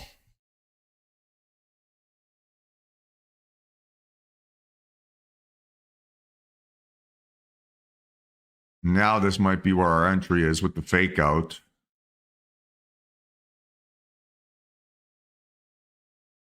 So it'd be like a 386 entry, or sorry, 386 stop loss.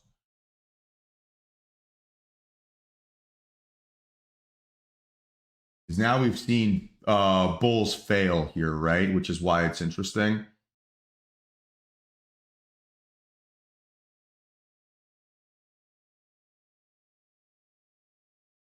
Okay, so if I can get a little pullback here.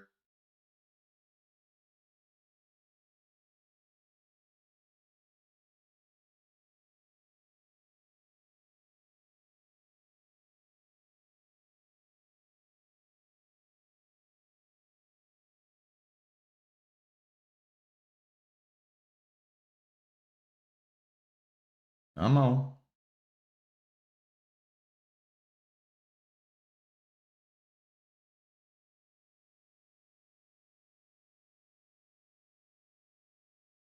Okay, let's watch this close. 20 seconds.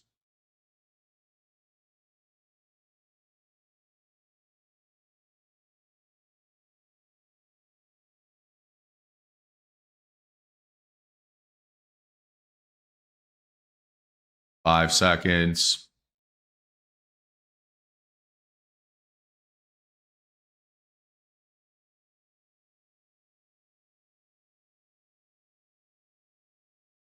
Okay.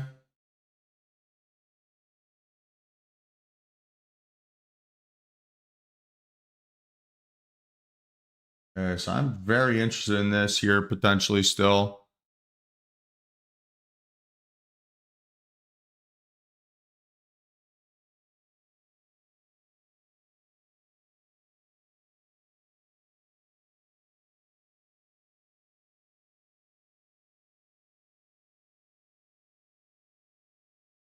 Okay, watch if it makes a little fake out first, or if it gets rejected, that's a rejection.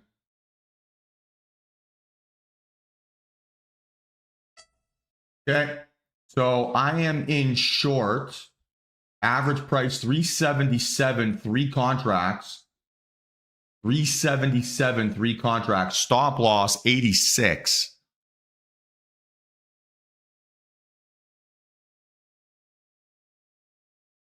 Really good result here so far. I will write this down in a moment, guys, with this moving just very quickly.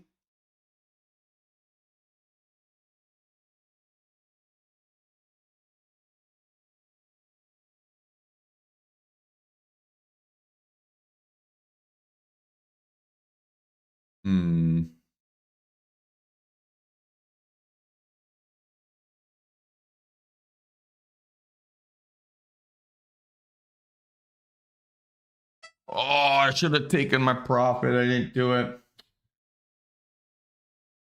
Frustrating.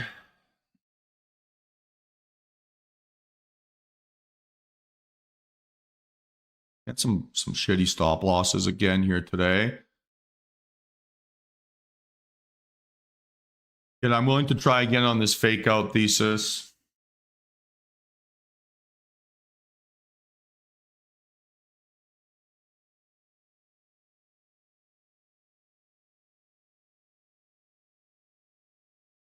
Okay, now no. Trying to squeeze.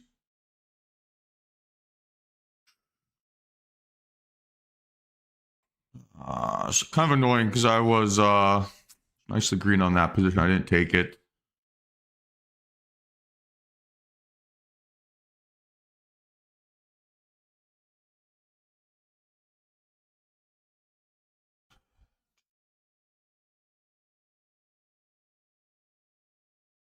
Have that same fake out thesis here again.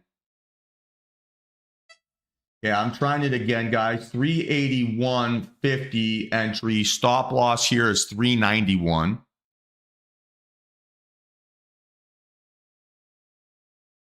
So in short.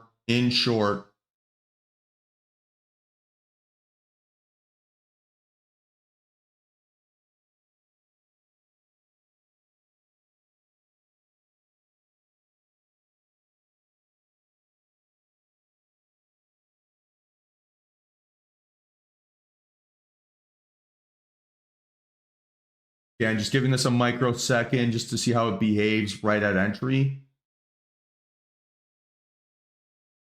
All right, much better. So 381.50 entry. Stop loss, right, is the fake out high. So 391. And it's 381.50. 391 stop.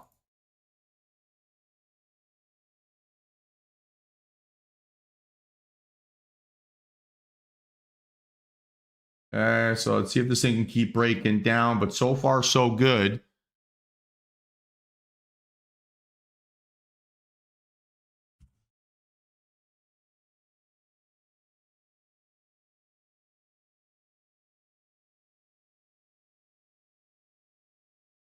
Let's see if we can get this thing to flush under 60. That's kind of what we're hoping for here now.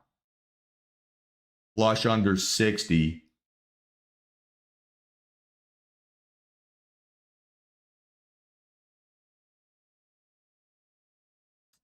Should I like that move a ton?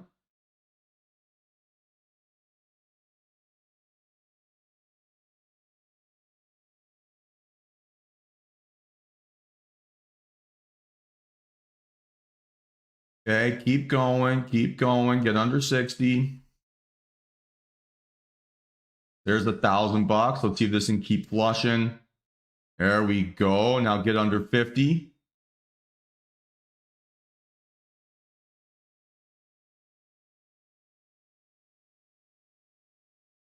Come on.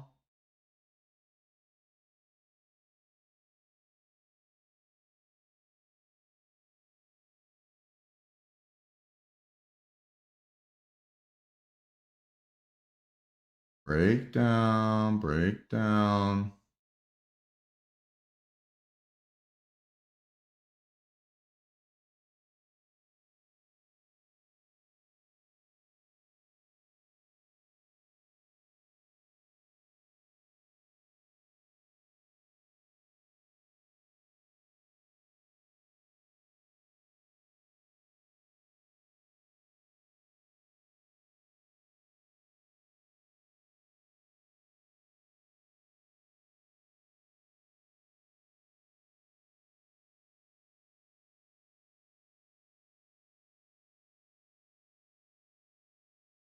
$371. Not a great pullback here. Got to break down.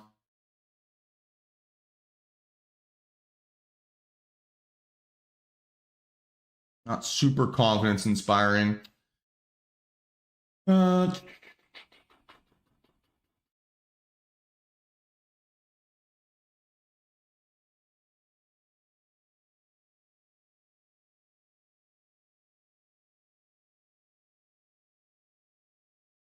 Come on.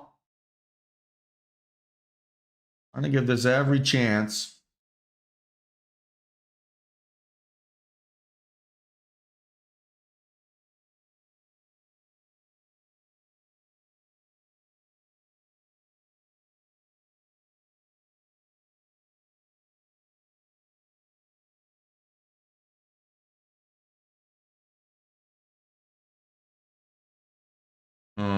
Not great. Not great.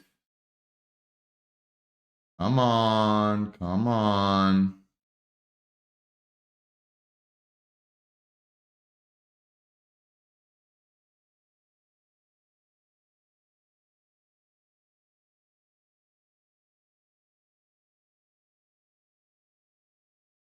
I think I have to find a close here.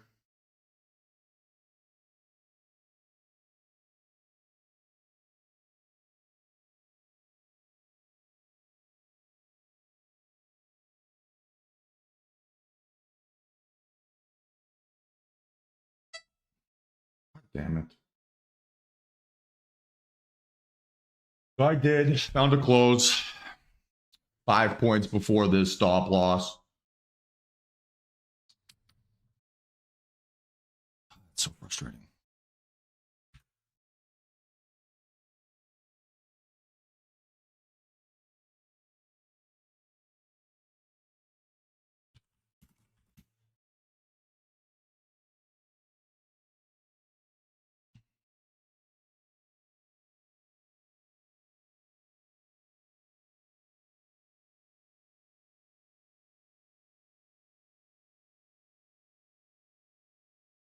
I want to keep trying to fade this, unfortunately.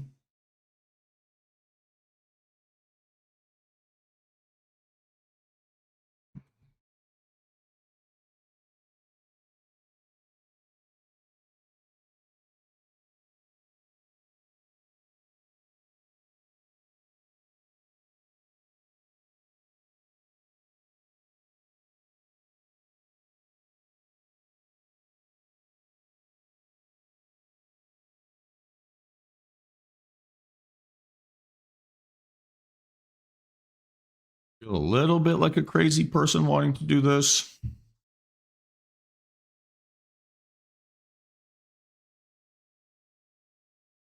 think I probably want to wait for the 400 rejection first.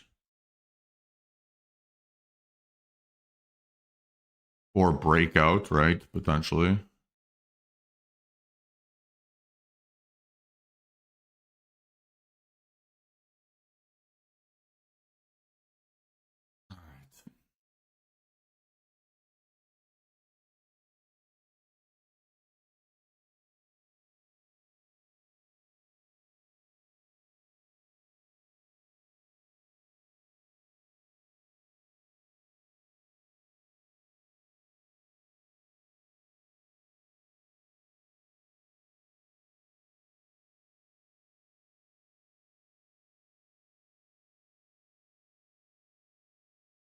Fake out again, right? 405. Now it's got to die, right? And then we can possibly look for an entry here.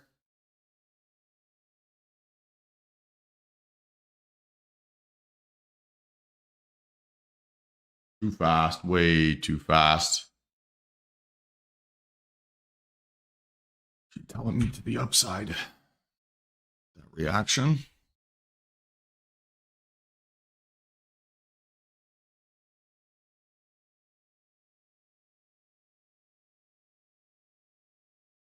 So 395 stop loss.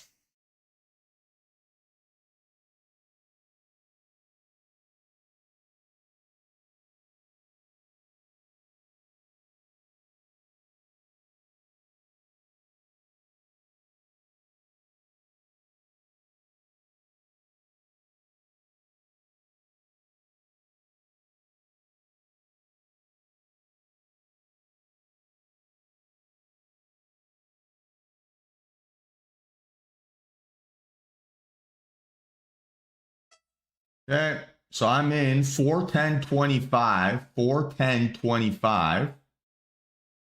Stop loss 395.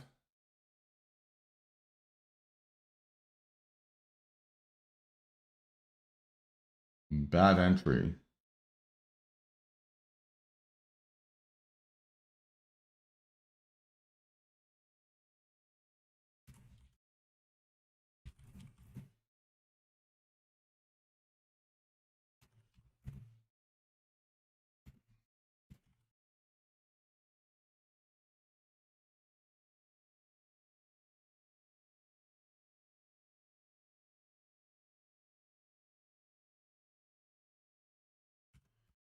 All right, let's see.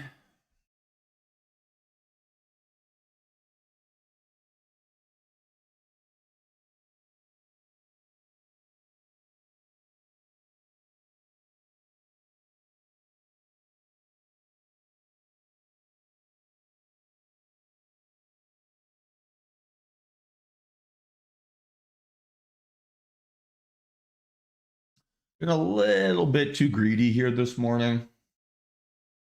I'm not going to make that mistake here 20 times.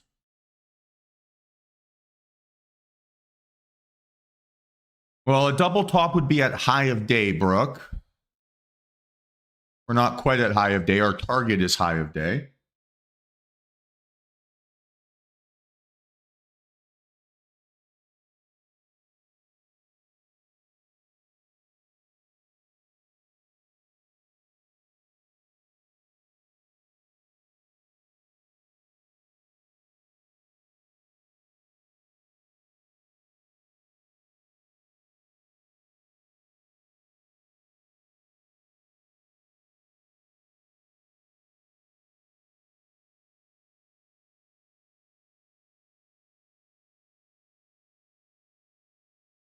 It can't be a double top if it isn't at the top of price action, right?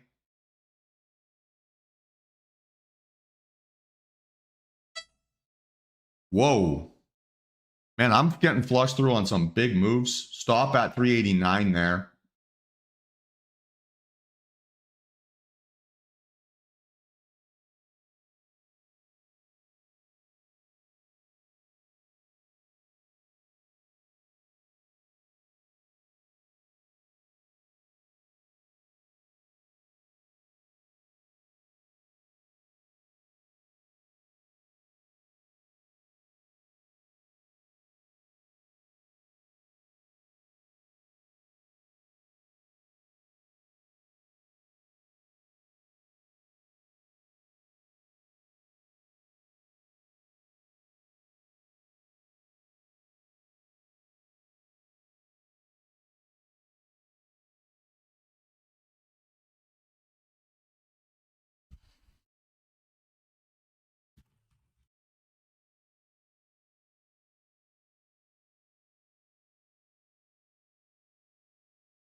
Right. So a double top rejection would have to be like 450-ish. Now, it could just be a 400 rejection, right? Which is maybe setting up for ES a bit more double toppy, right? Because both of those rejections are within that range. NQ less. Like you could argue that this is a double top. I could also argue that this is like a cup and handle.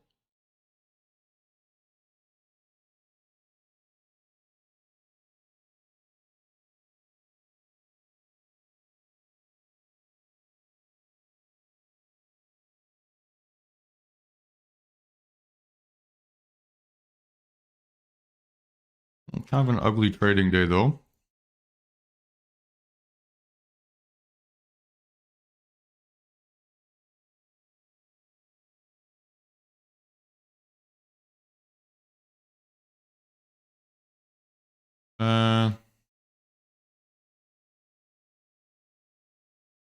Now this would be the target.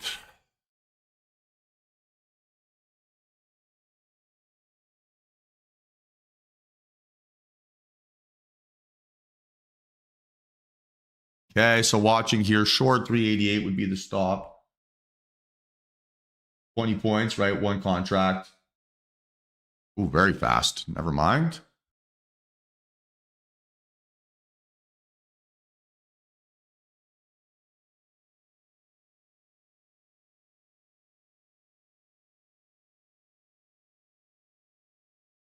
That made a little fake out low and then rocket ship. If this is going to push higher, I think.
That little fake out lower is a bit scary. Like you want a better close here.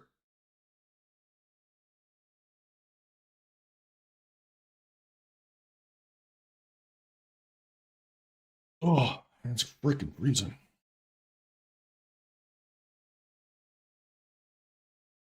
$375.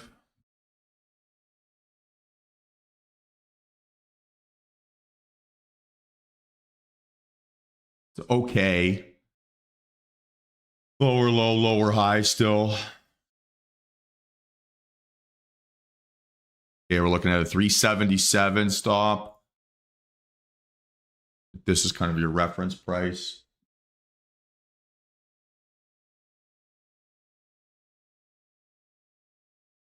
A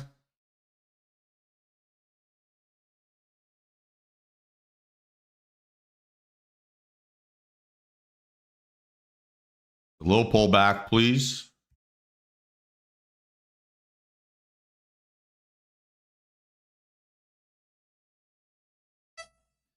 Okay, so I'm in 66.25, 66.25.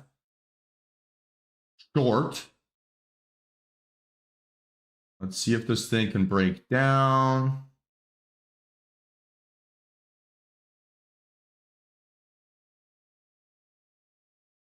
I was kind of flirting here. Stop loss is 77, so 78.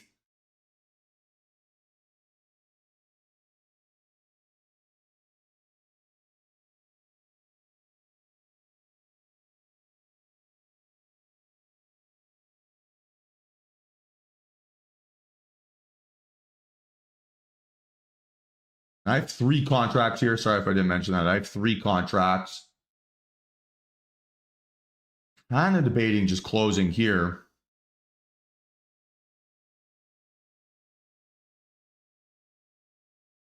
There's a little part of me that wants to do that.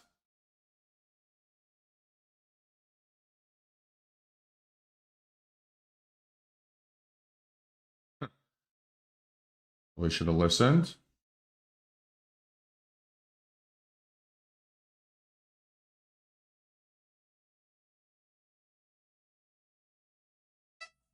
Motherfucker.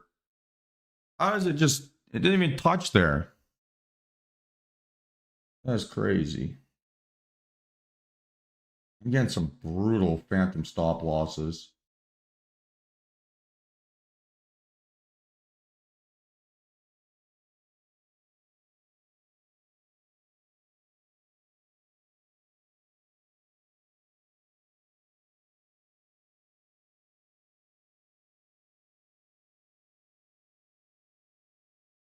Like my stop loss got triggered at 375 there. That is way too early.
Kind of a frustrating day.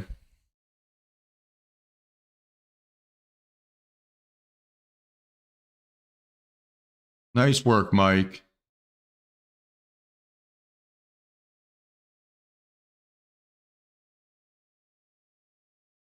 I still feel okay, but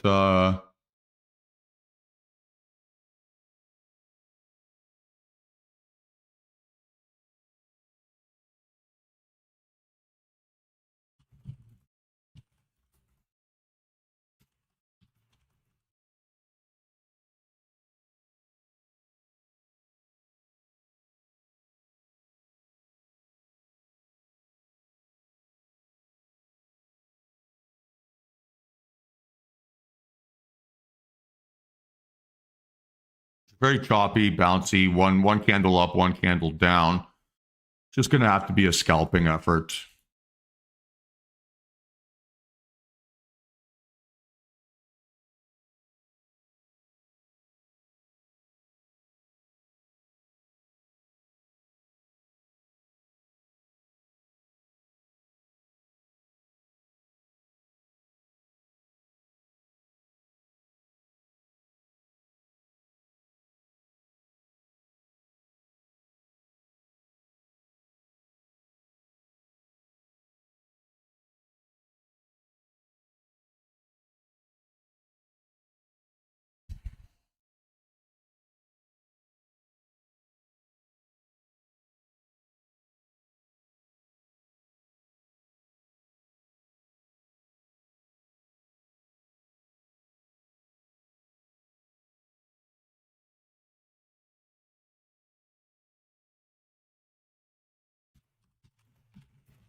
An increasing volume. We keep consolidating inside this range. Probably a better bias to the upside than to the downside, right?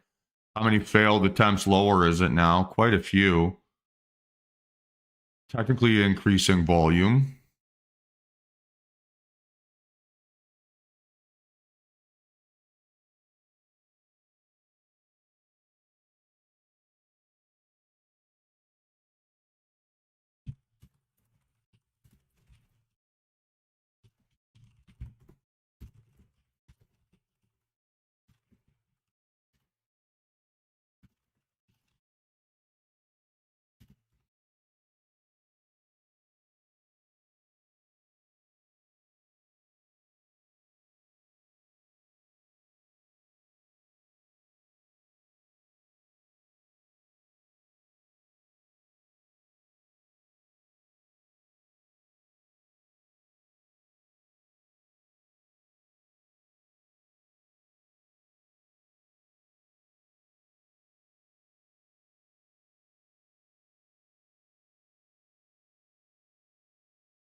Let's go, Mike. Incredible day, man. Congratulations.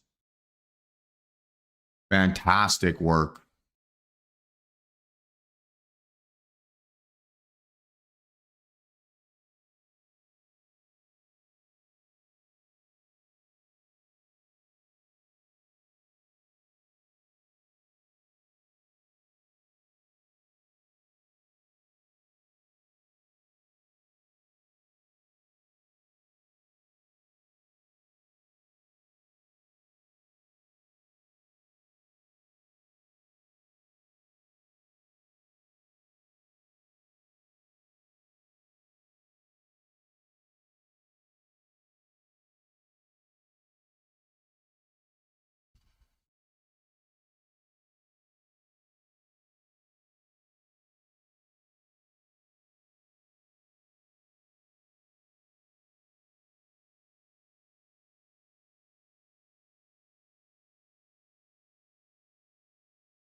Well, still looking for an opportunity here.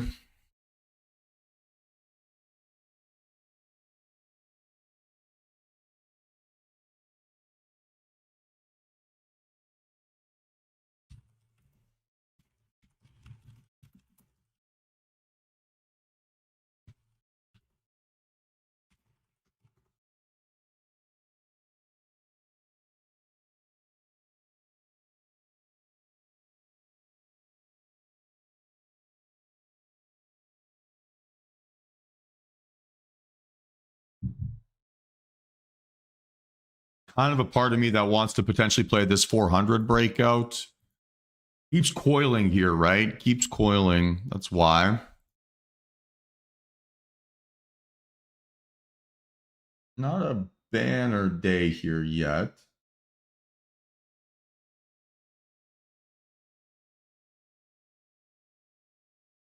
One could argue that this is starting to wedge a little bit.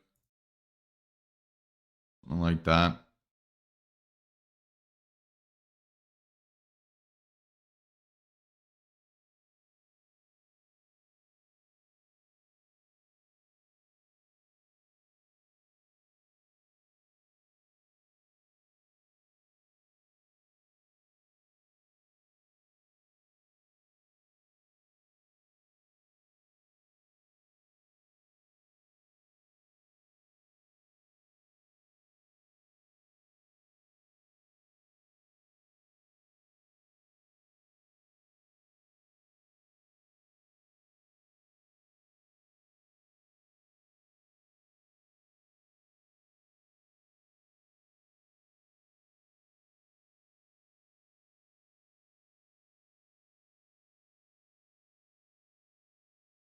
Nice work, Jared. Congratulations.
So I'm kind of just watching here for price action to basically get out of these coils.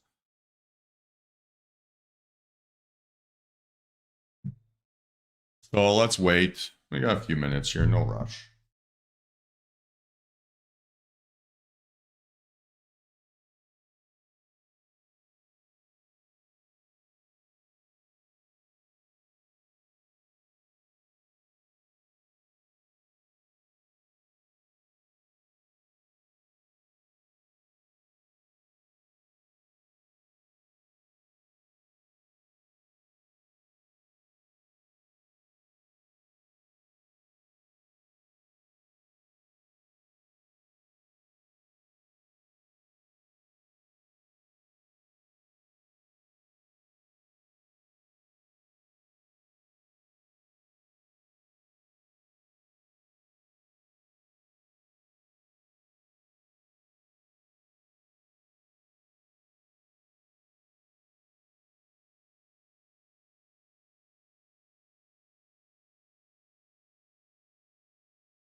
Sounds good, Anthony. Enjoy the rest of your day. I mean, there's a part of me that kind of just wants to scalp these little micro ranges.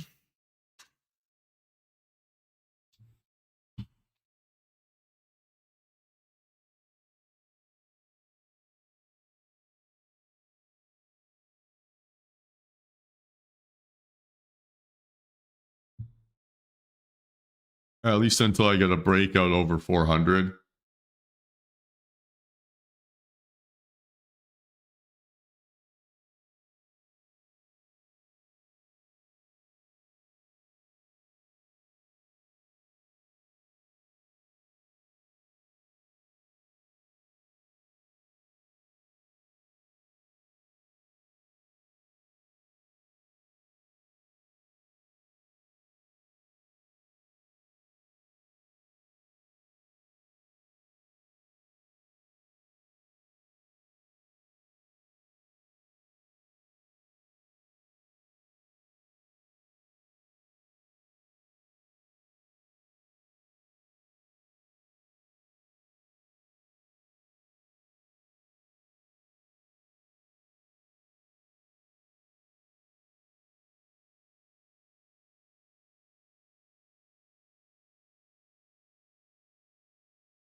Maybe this will give us a breakdown opportunity.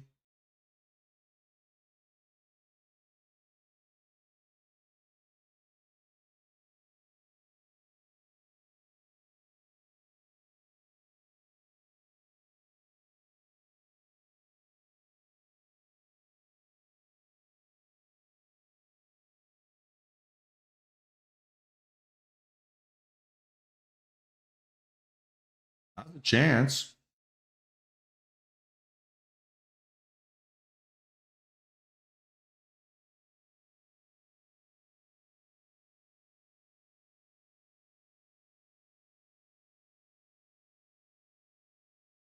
Let's see if 370-ish acts as support or resistance. Ooh. Stuck right at 370.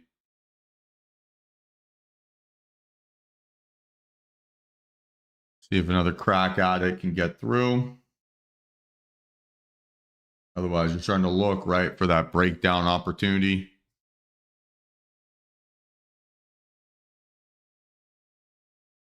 Looking something like this.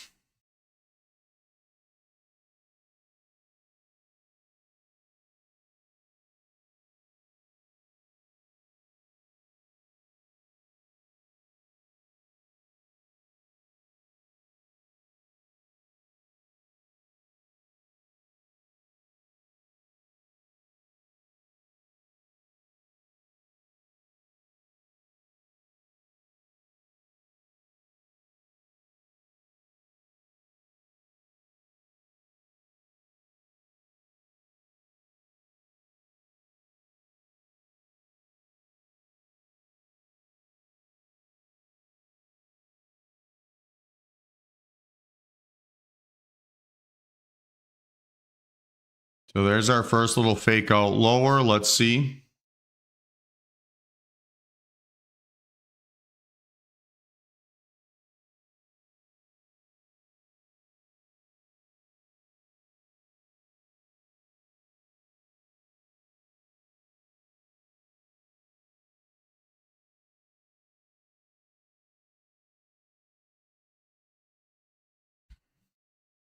Is that a fake out lower again? Is that just like a wick defend, right? That's kind of why I'm being patient here.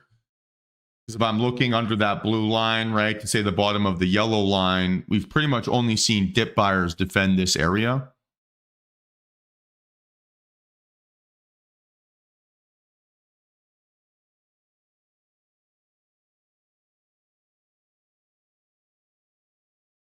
Which makes me think it could be like a good little defense purchase towards high a day again.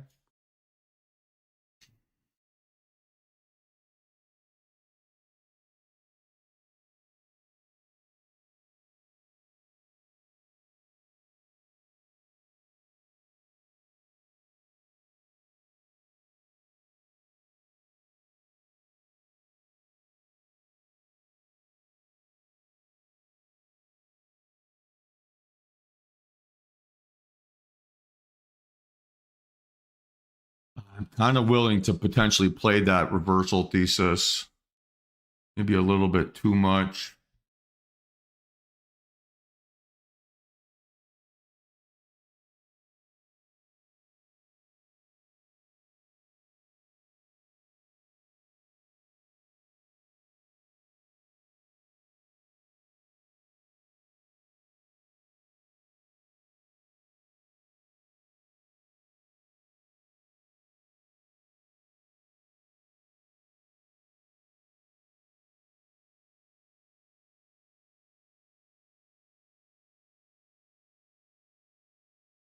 I have a weird fight here.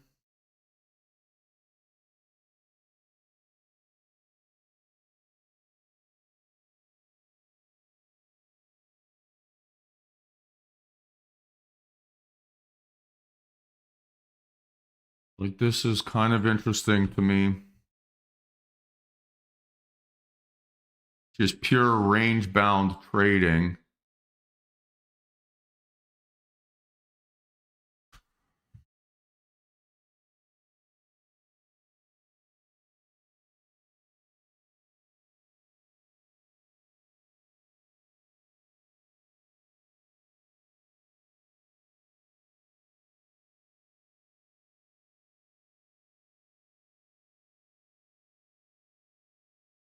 Yeah, I'm going to try this, I think. A little gentle pullback. Stop loss would be 363.25. It's called 363. I'm looking basically just for a little scalp here. Might have missed my fill. I got to cancel. Okay, try this again.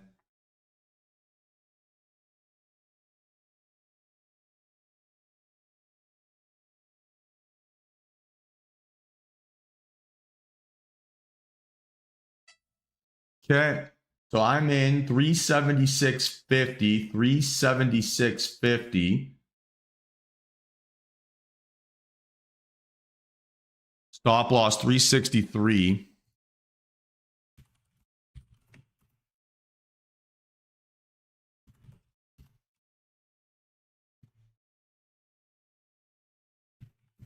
It's just two contracts.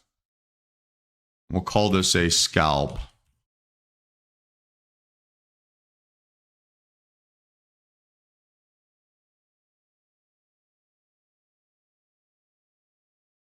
Perfect entry.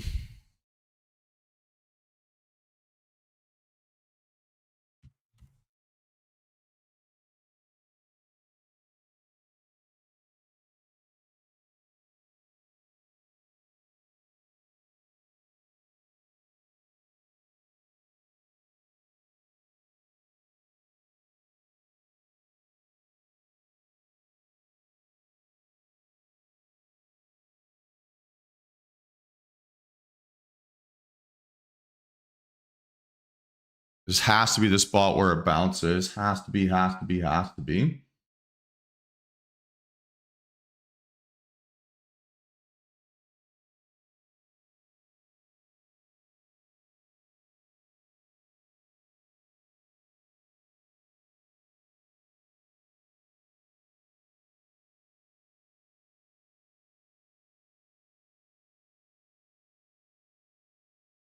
Still in, guys. Still in.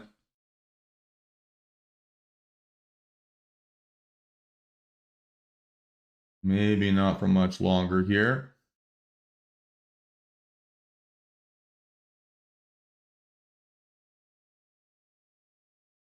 Still in.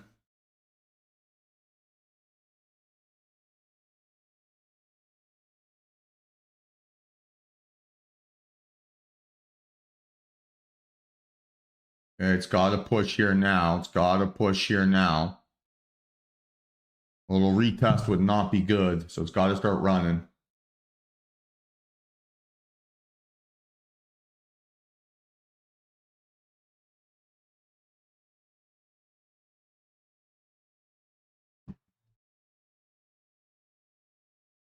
Yeah, I've been stopped out.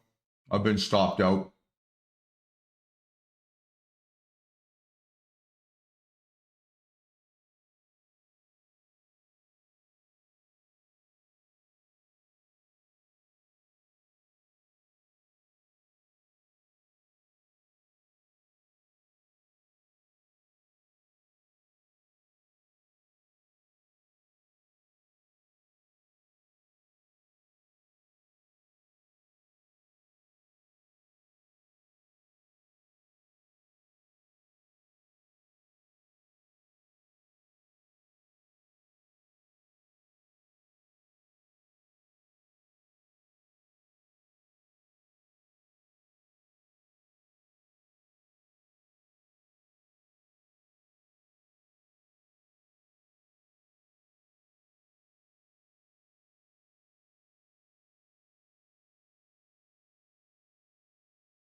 Greed is such a funny thing.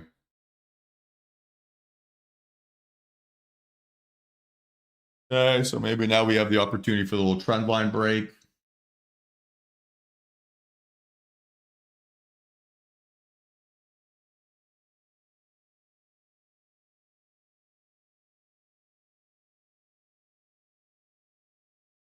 That was quite the explosion. They get back to entry price. Just about.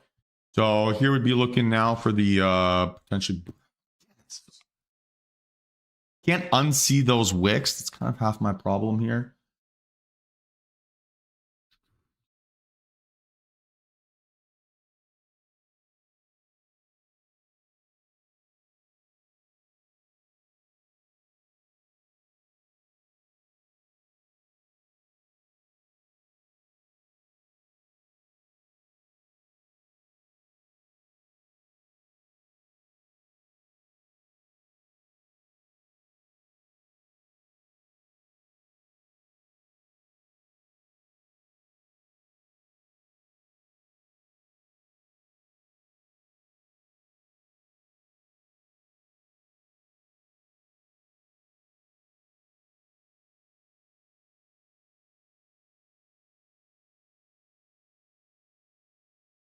That's kind of scary.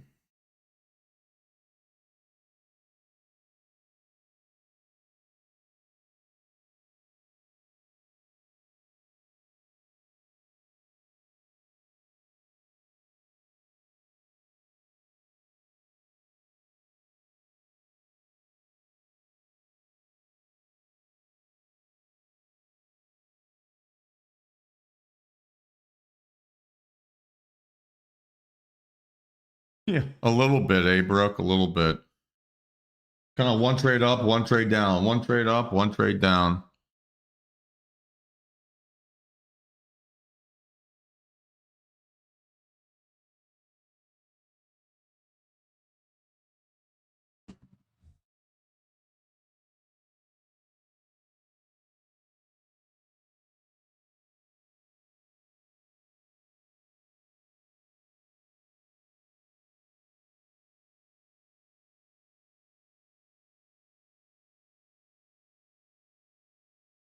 I'm really curious to see what Powell does today.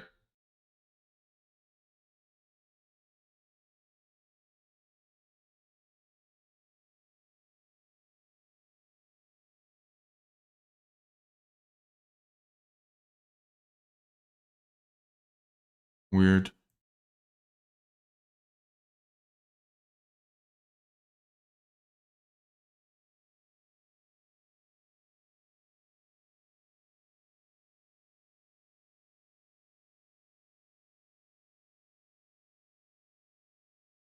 And we're unbelievably.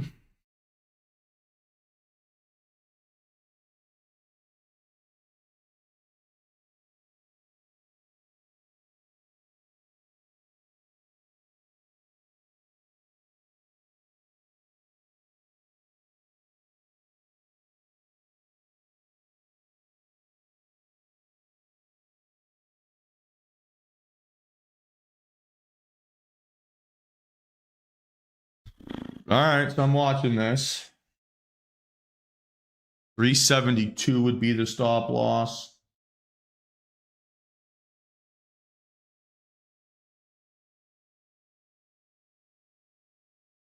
Oh, just like 370. Just give myself a little bit of a buffer here.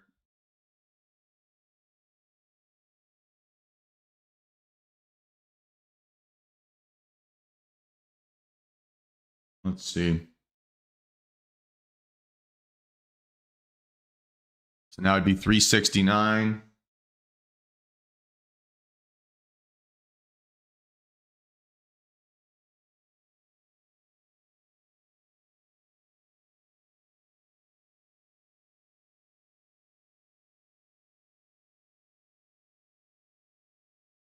I am in, guys. Average price 374.75. I have 4 contracts. Stop loss 369. I think I'm going to close this here. Just a very quick scalp for 800 bucks.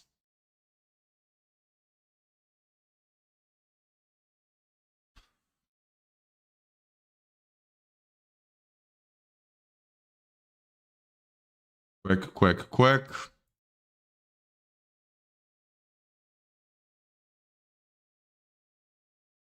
That was from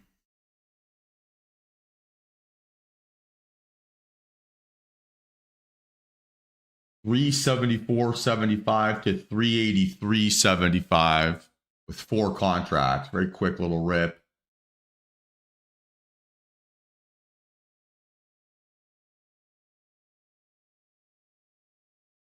Might just be what I have to do here. That did some nice numbers. All right. And again, right, I went to that position sizing because I had such small risk, right? I had 5 points of risk there per contract. So I could have even gone one more than what I ended up actually doing. Again, we're still looking for the same type of scenario here. Let's see if it finds support off of this like 386 area. And then again, right, really tight risk. Let's see if it fakes out. We've seen it want to fake out a bunch. Once it gives us that little fake out low, then it seems to bounce.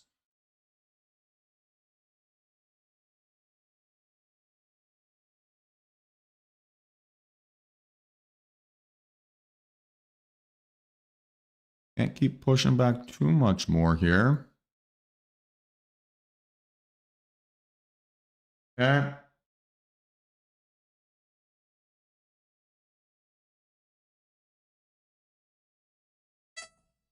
Okay, so I'm in 384.50. 384.50. Let's see if this thing can pop right away. 386, 387.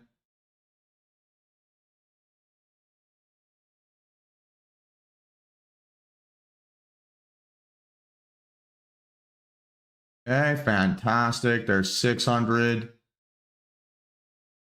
93, 800. Okay, I've closed there, guys, at 92. I have closed there at 92. And we'll keep trying this, right? We will keep trying this. Maybe a bit premature there on that close. That's fine. Just scalping my way here back into a green day, right? That's 1,600 from those last two trades.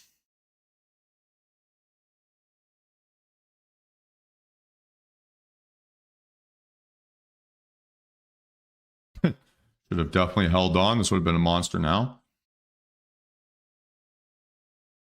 Okay, so now we're looking for that 400 breakout, right? If we can get it. And we're working hard here. What's the time? 8:44.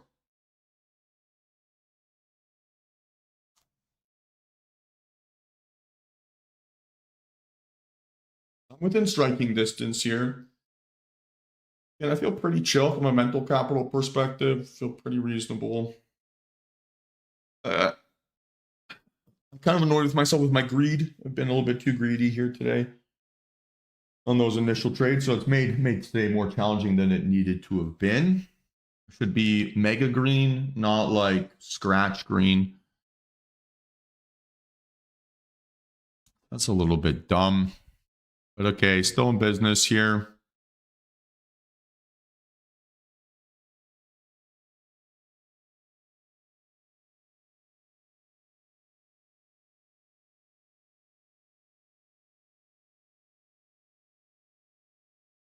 And again, right, the theme here has been going like 5-point stops, right? So really tight risk.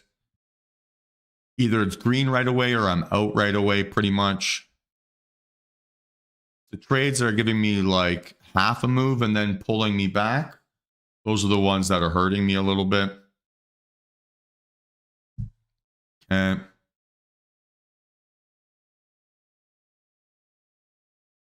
Okay, so now we'd be looking maybe like a 390 stop loss, 392 for now.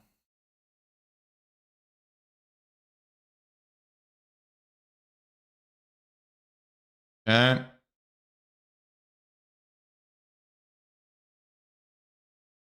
I'm watching here, guys, looking for a little entry.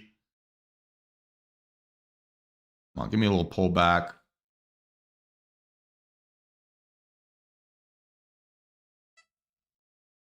Okay, so I'm in 404.25, 404.25.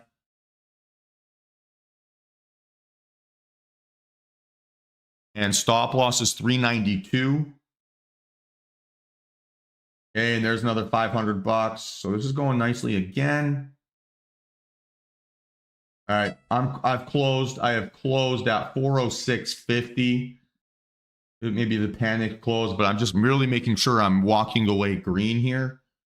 Not doing anything stupid. If it resets, I can try again. Maybe a little bit of a panicky close there. That's fine.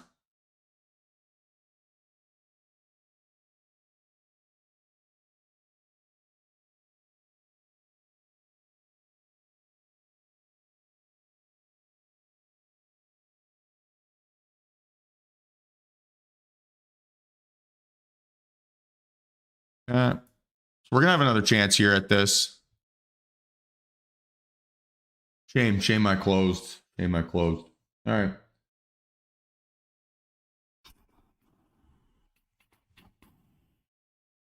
Oh, last three trades of the day, right? That's 2,100 bucks from those last three trades. I'm sitting on a little bit of a green day here now, but nothing crazy. Just those, I mean, every day it feels like the longer I can wait for markets to show me their personality and give me tight risk, easier it is for me to make big money. That just feels like such a common and consistent theme.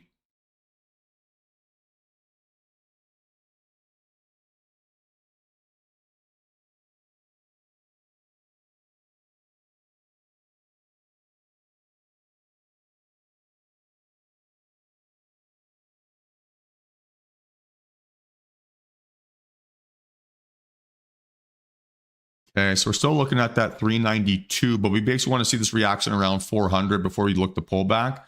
Ideal would be aggressive, right? 13 points of risk. You could go 2 contracts.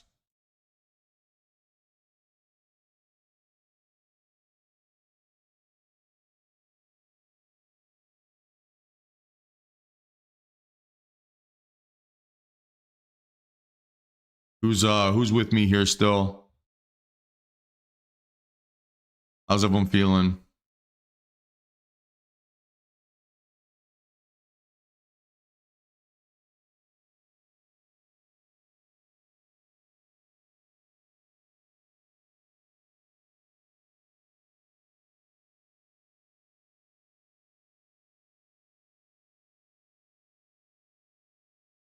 And now we're watching this reaction.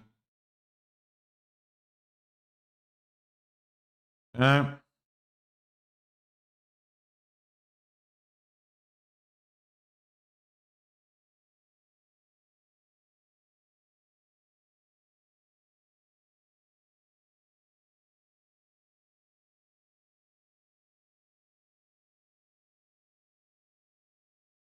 So watching.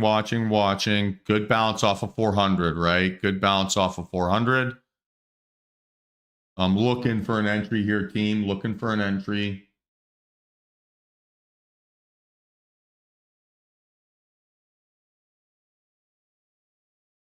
Trying to get just a little bit of a pullback here.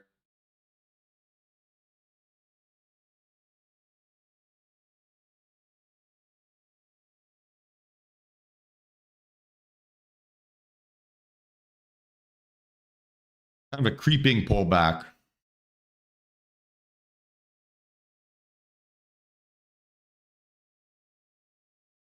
Okay, so now we're looking at the aggressive. 398 would be the stop loss. Looking under 412 as your entry price.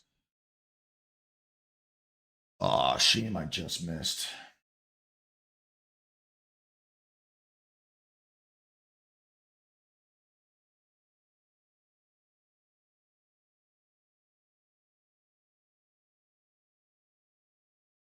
Okay, good breakout.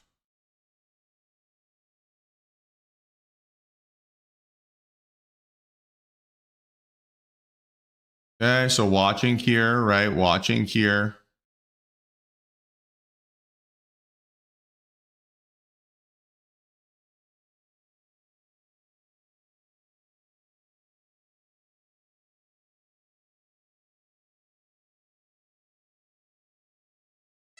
Hey guys, so I am in 433.50, 433.50. Not a great entry actually. Stop loss 425.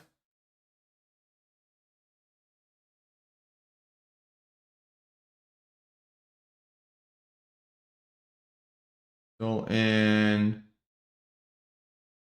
Okay, now I've been stopped out.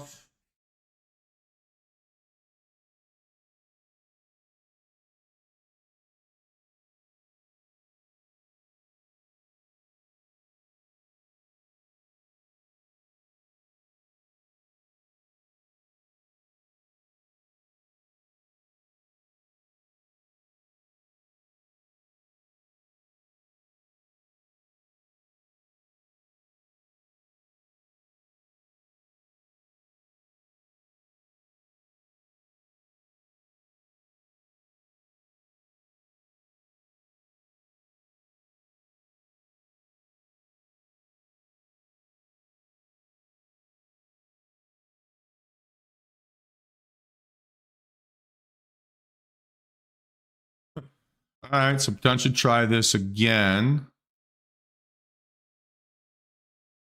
in the most like fuck you way.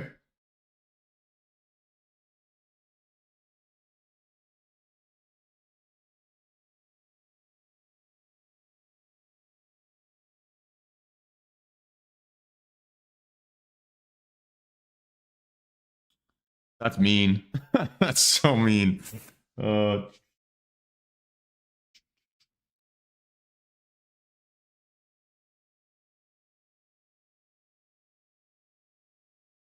Motherfucker. Oh. If you can't laugh, cry.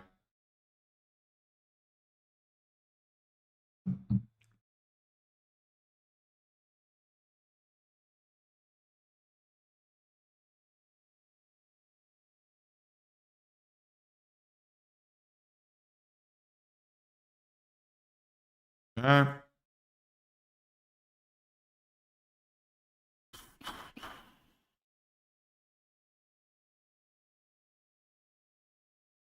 So still in business here. I can't believe I got shaken out of that the way I did. Crazy.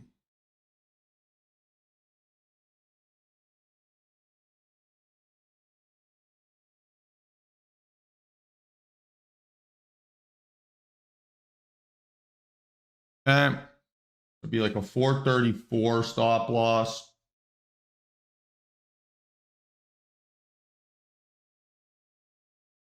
Nice work, Mark. Enjoy the rest of your day.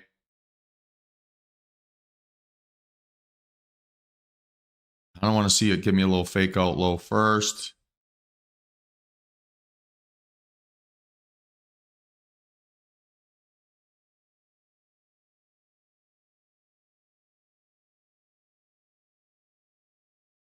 It doesn't look like it wants to.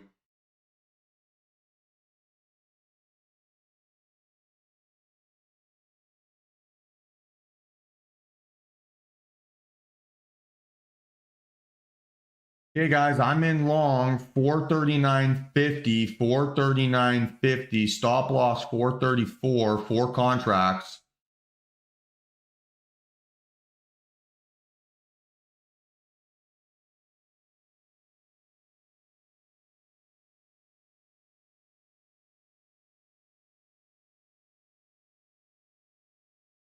Come on.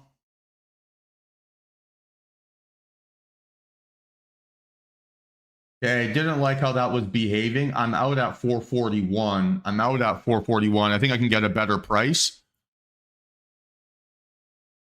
Out at 441. So again, I got to do an honest day's work here. It's fine. Try this again always, right? Can always try it again when it wants to behave nicely.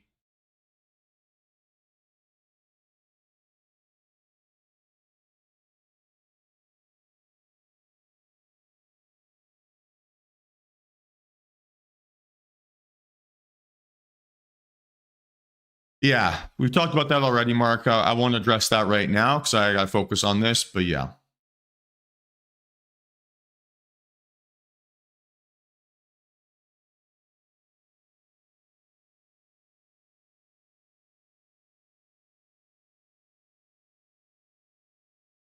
Hey guys, I'm back in here 438.50. 438.50.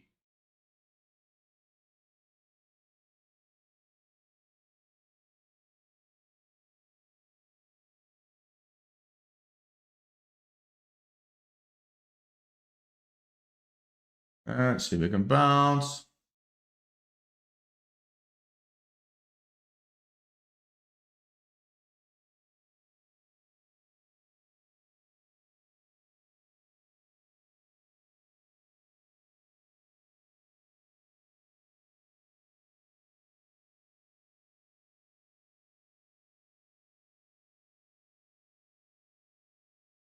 Come on, here we go.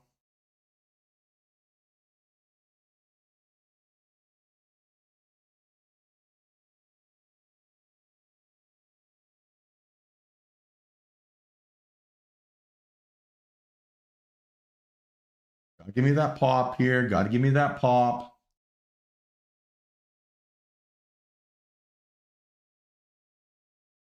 Nope.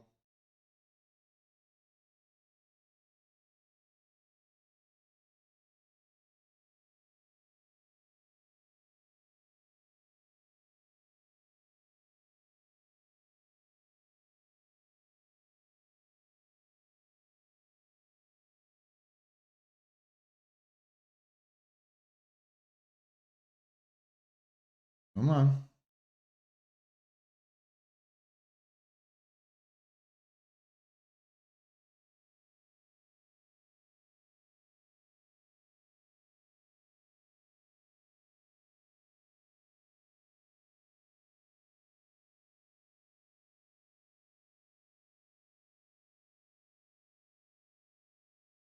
Come on.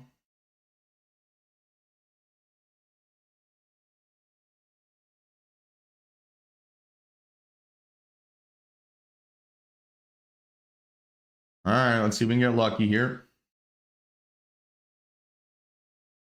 Back to entry price. It's got to pop.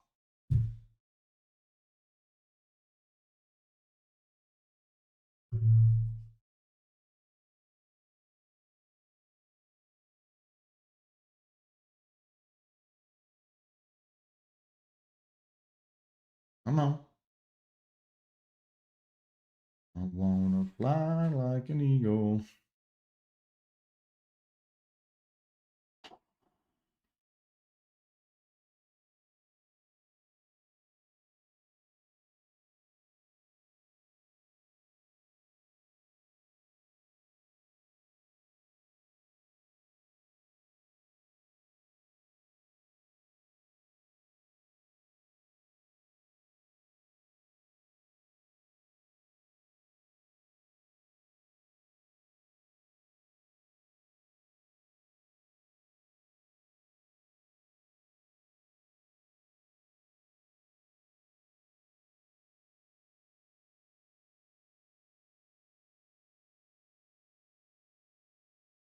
Come on.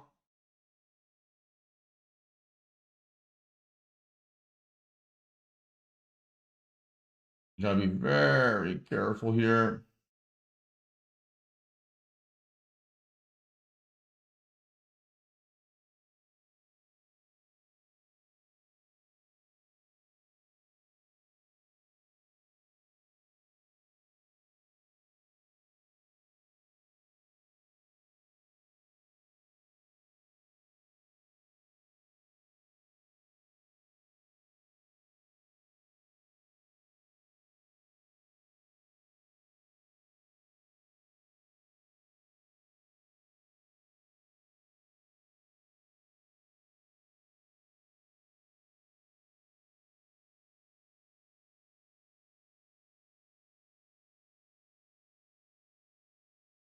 Still in this. Still in this. Price 438.50. Maybe a little bit of hopium here.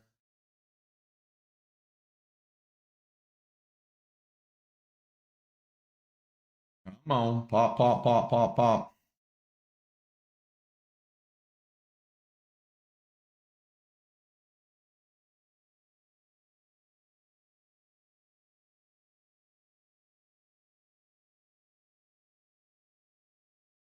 We have a stubborn trade.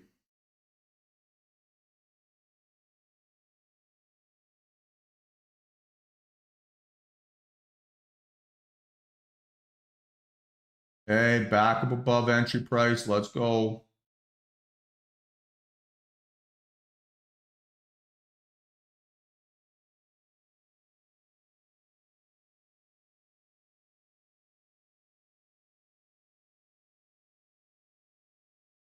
$435, $436.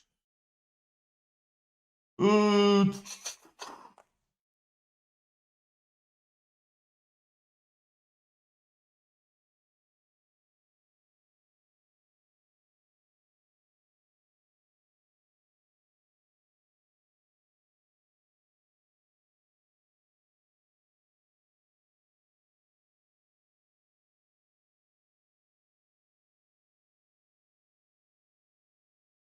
Yeah, well, I mentioned at the very start of the day, Mark, of something that I'm considering. So I've already talked about it here today.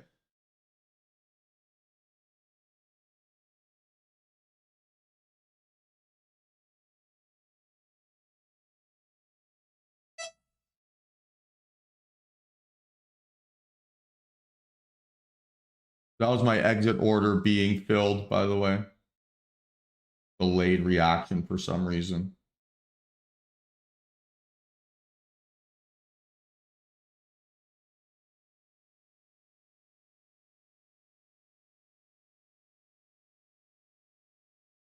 Yeah.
And another little reversal opportunity here. Oh, this is a fight.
Just trying to find a reasonable signal here. Don't have a reasonable one.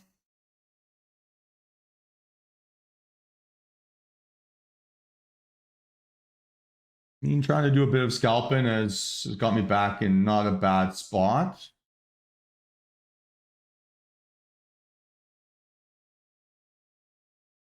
I weirdly feel very calm. A lot of action, really busy, but very calm today. Kind of a good thing.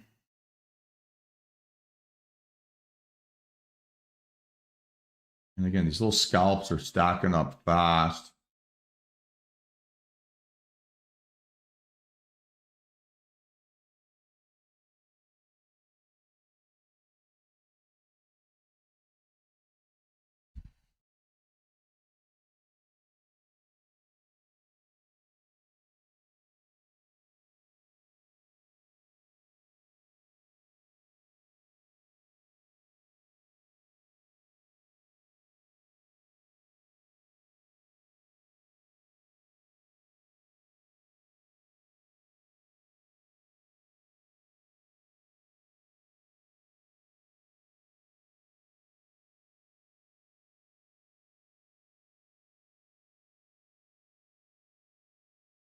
Well, I'm looking for, high vol breakouts, right? And then looking for dip buys basically inside this confirmation candle.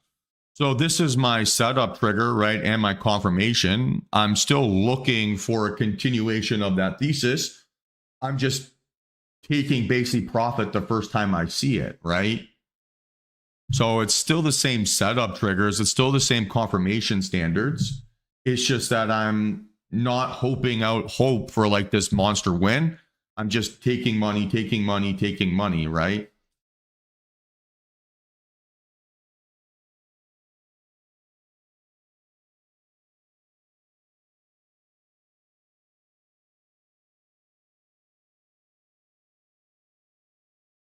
So it should not be unfamiliar. When I say scalp, I'm just closing, right, as my P&L is increasing, closing on quick pops. Not trusting that we're going to get that big breakout continuation. It's really the only difference.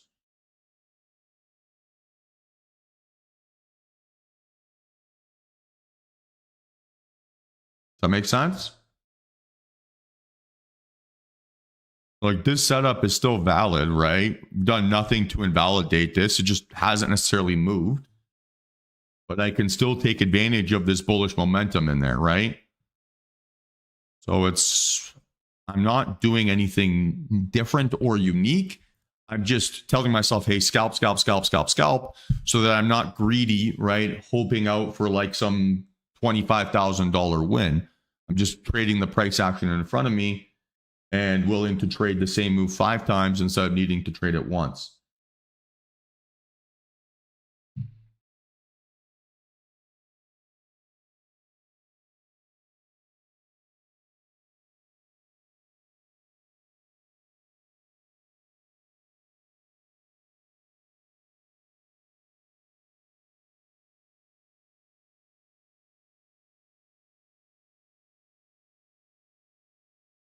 It could be something like this for now, right?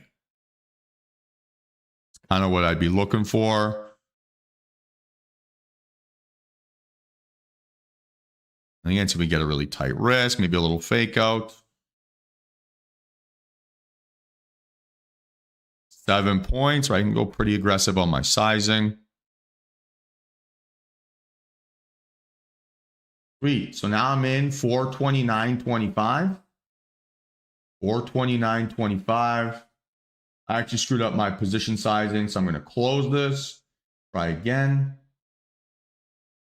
I only got executed on one of my 4 contracts that I wanted.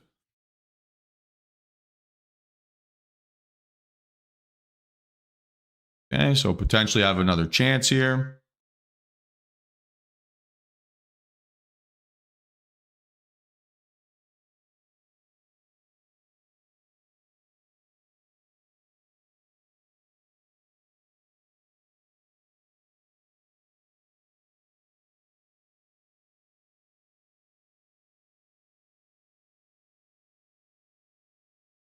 And still watching. The right idea, just couldn't get the sizing I wanted. So cancel, reset.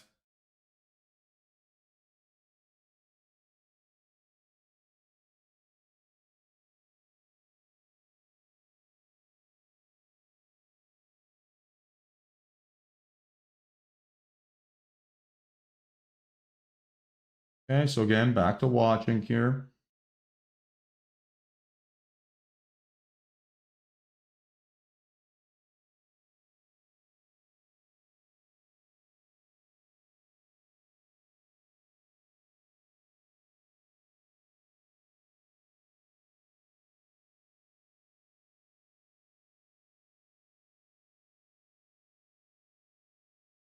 Close.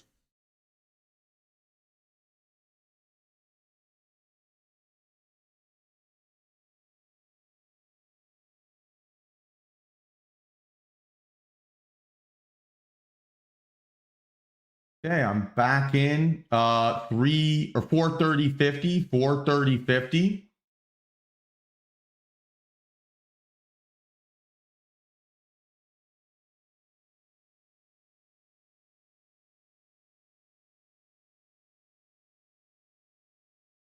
All right, come on, keep pushing, keep pushing. Nope, stalled. All right, I'm out of there. 433. Again, try this again, right? So the second, right, it starts to hesitate, I'm just getting out, right? The first moment it feels like I need to exit, I'm just exiting. And then I can always reset and try again, right? There's no crime in that.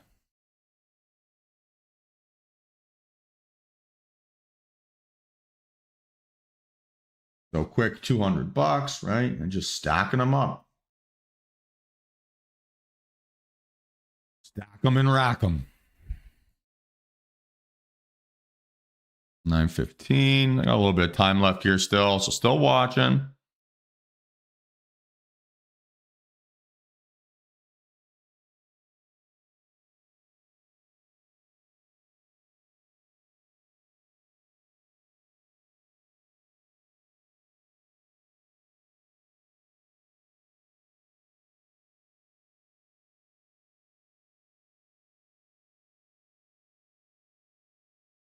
Come on.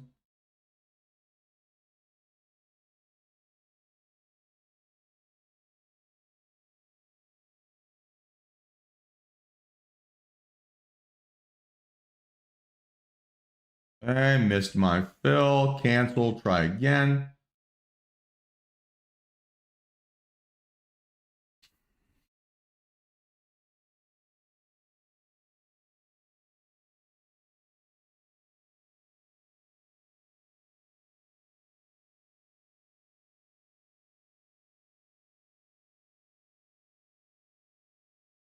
And then watch this reaction as we get into like the 429s.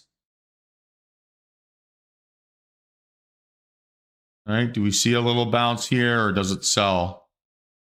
Sells, right? Big bounce. Dumps. All right, so we can wait. Now we have a new fake out low. So now we're looking at a 422 stop loss if it holds.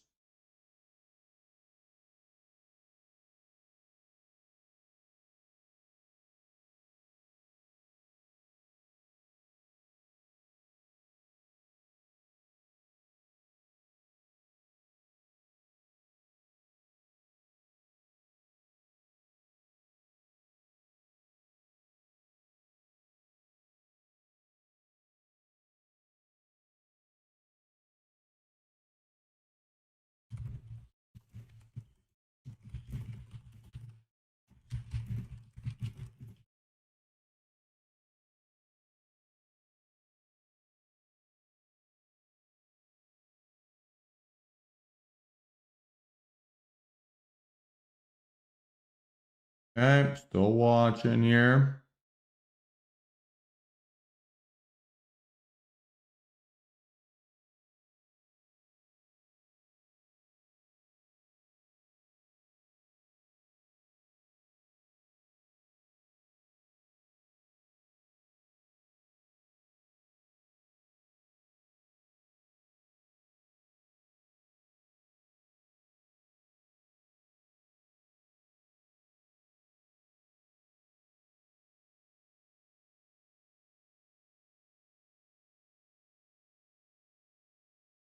Okay, so I'm in 421.75. Stop loss is at my low here, 417.75.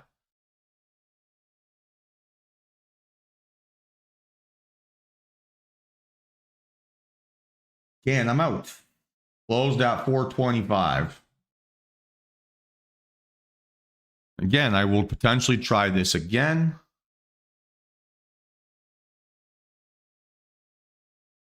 Second, it feels wrong, right? I'm just getting out. The second, it gives me just a reason to hesitate. I'm getting out.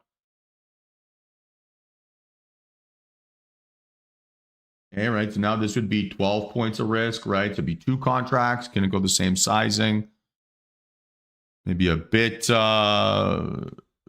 panicky on that previous close. That's okay. These little $200, $300, $400, $500 wins are adding up nicely. Turning into a great day here.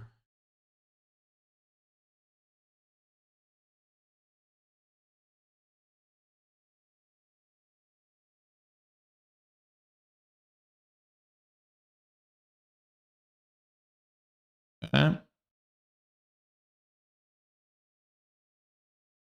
We got 10 minutes-ish.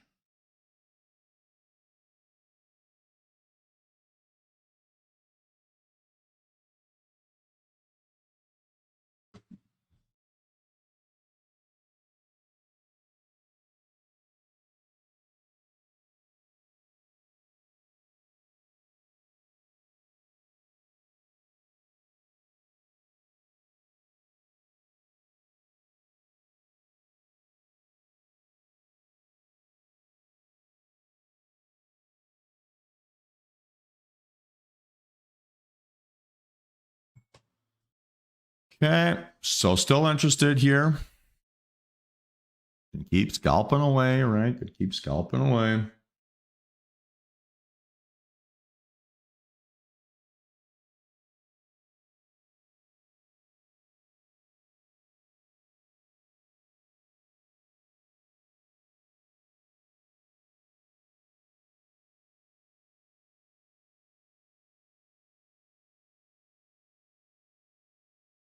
And still, right, we're still dealing with this as our initial signal candle, right? This 1150. We've neither confirmed this move higher, right, and missed it, and we haven't invalidated it. So we're still just looking basically to take advantage of this oomph and almost like make our entry timing a little bit irrelevant by focusing right on really tight risk and good position sizing and all those fun things. Now we can maybe push this up a little bit towards that 21,500 as our profit target here now.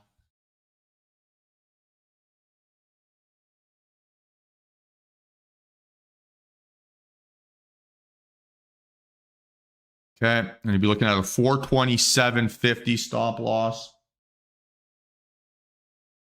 Now looking for a little pullback.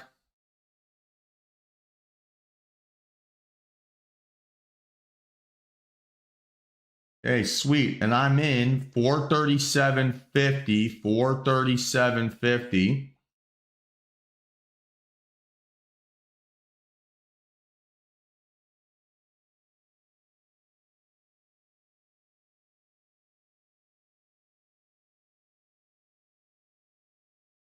And maybe not a perfect entry. Let's see.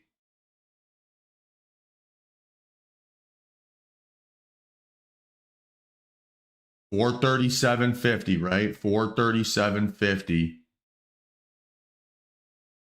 Come on. Pop, pop, pop, pop, pop.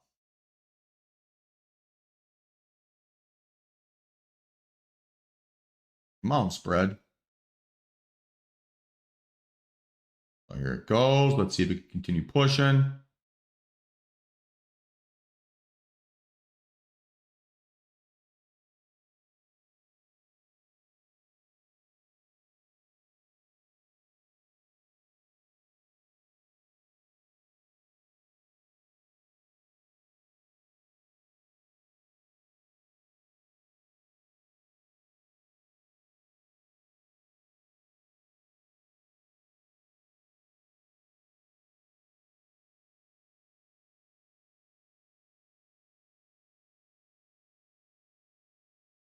Come on.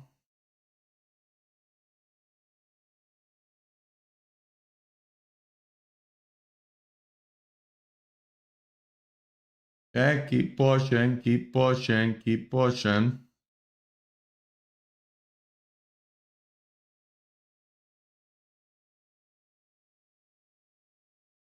Spread's a little bit mean, so I want to be aware of that.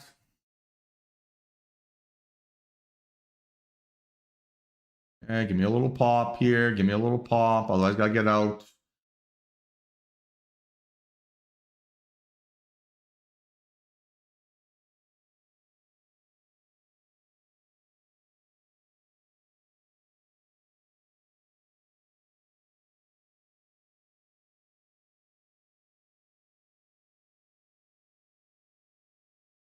Come on.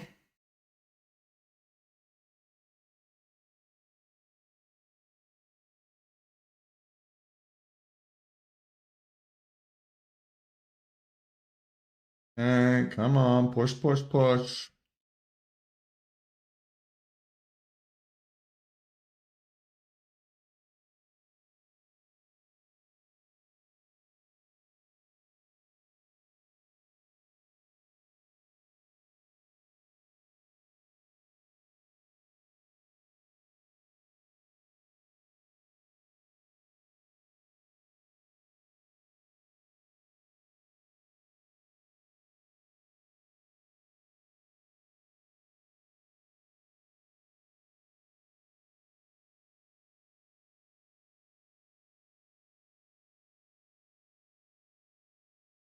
Fuck off.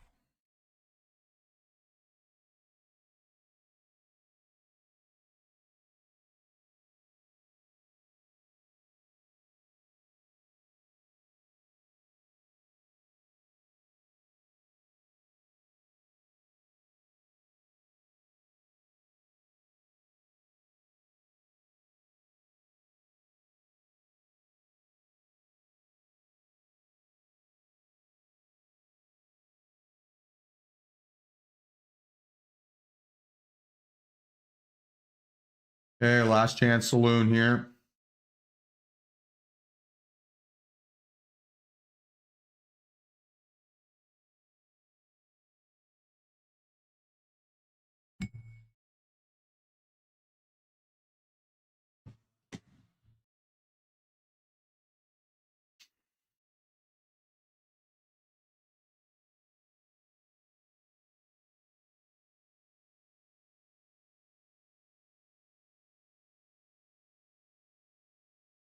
All right, I'm out of this. I'll potentially try this again.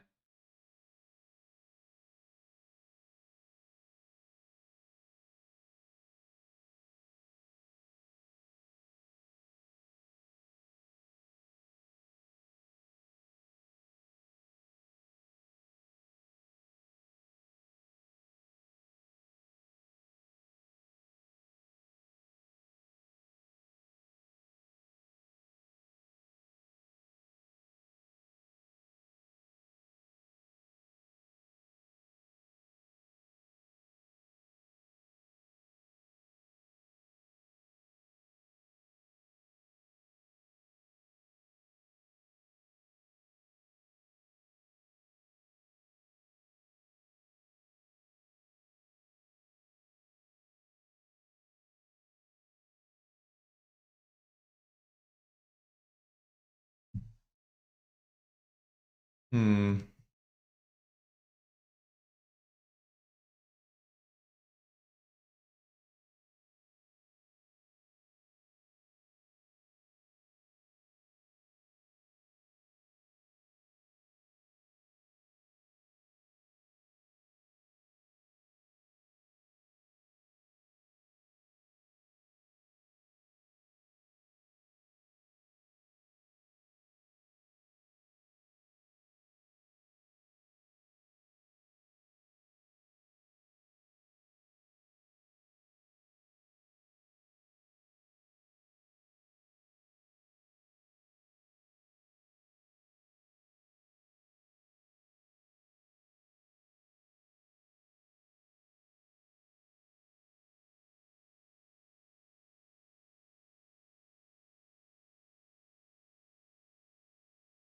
What do you mean by that, Dan? What do you mean by that?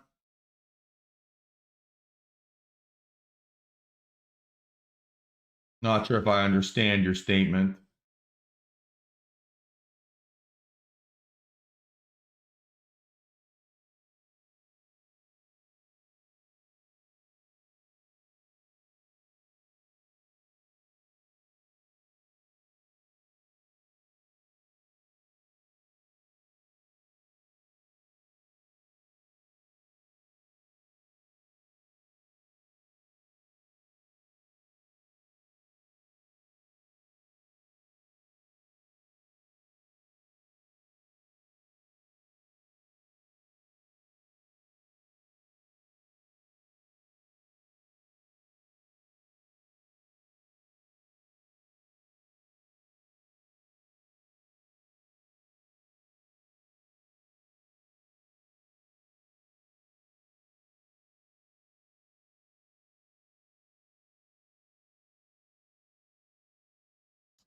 No, that your statement does not clarify your question whatsoever. It actually is more confusing. So you're saying you revenge traded your stop loss and made back your money? Is that what you're saying?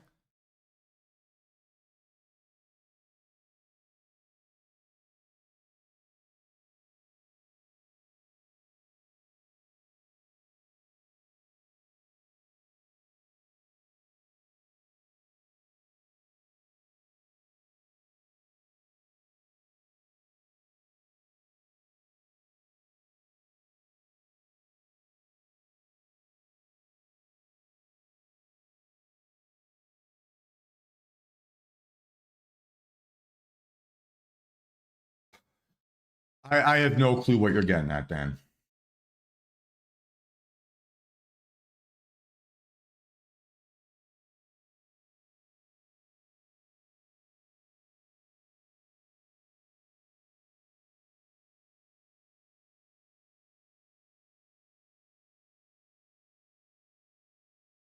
All right, guys, I'm going to be done here for the day. $777.72. A very busy trading day, but nothing stupid. Any questions here, team? I do have to jump off pretty quick. I've got a one-on-one that's starting right now.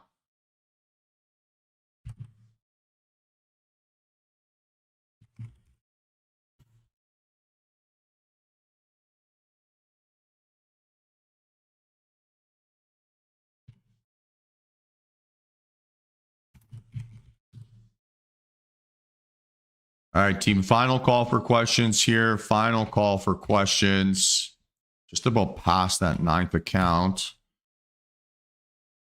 Busy day.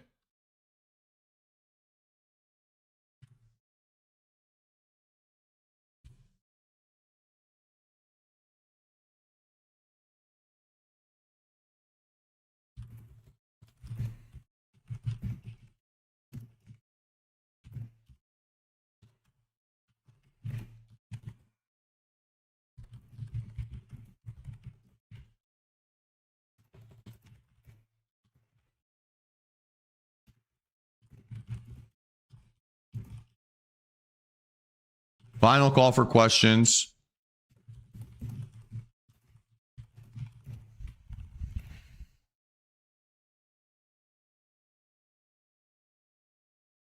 Final call here, team. Final call.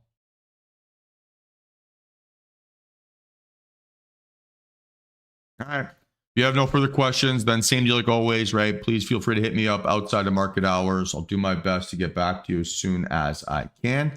And yeah, got a bunch of one-on-ones here. So looking forward to catching up with a few of you here over the next couple hours, and we'll chat then. See ya.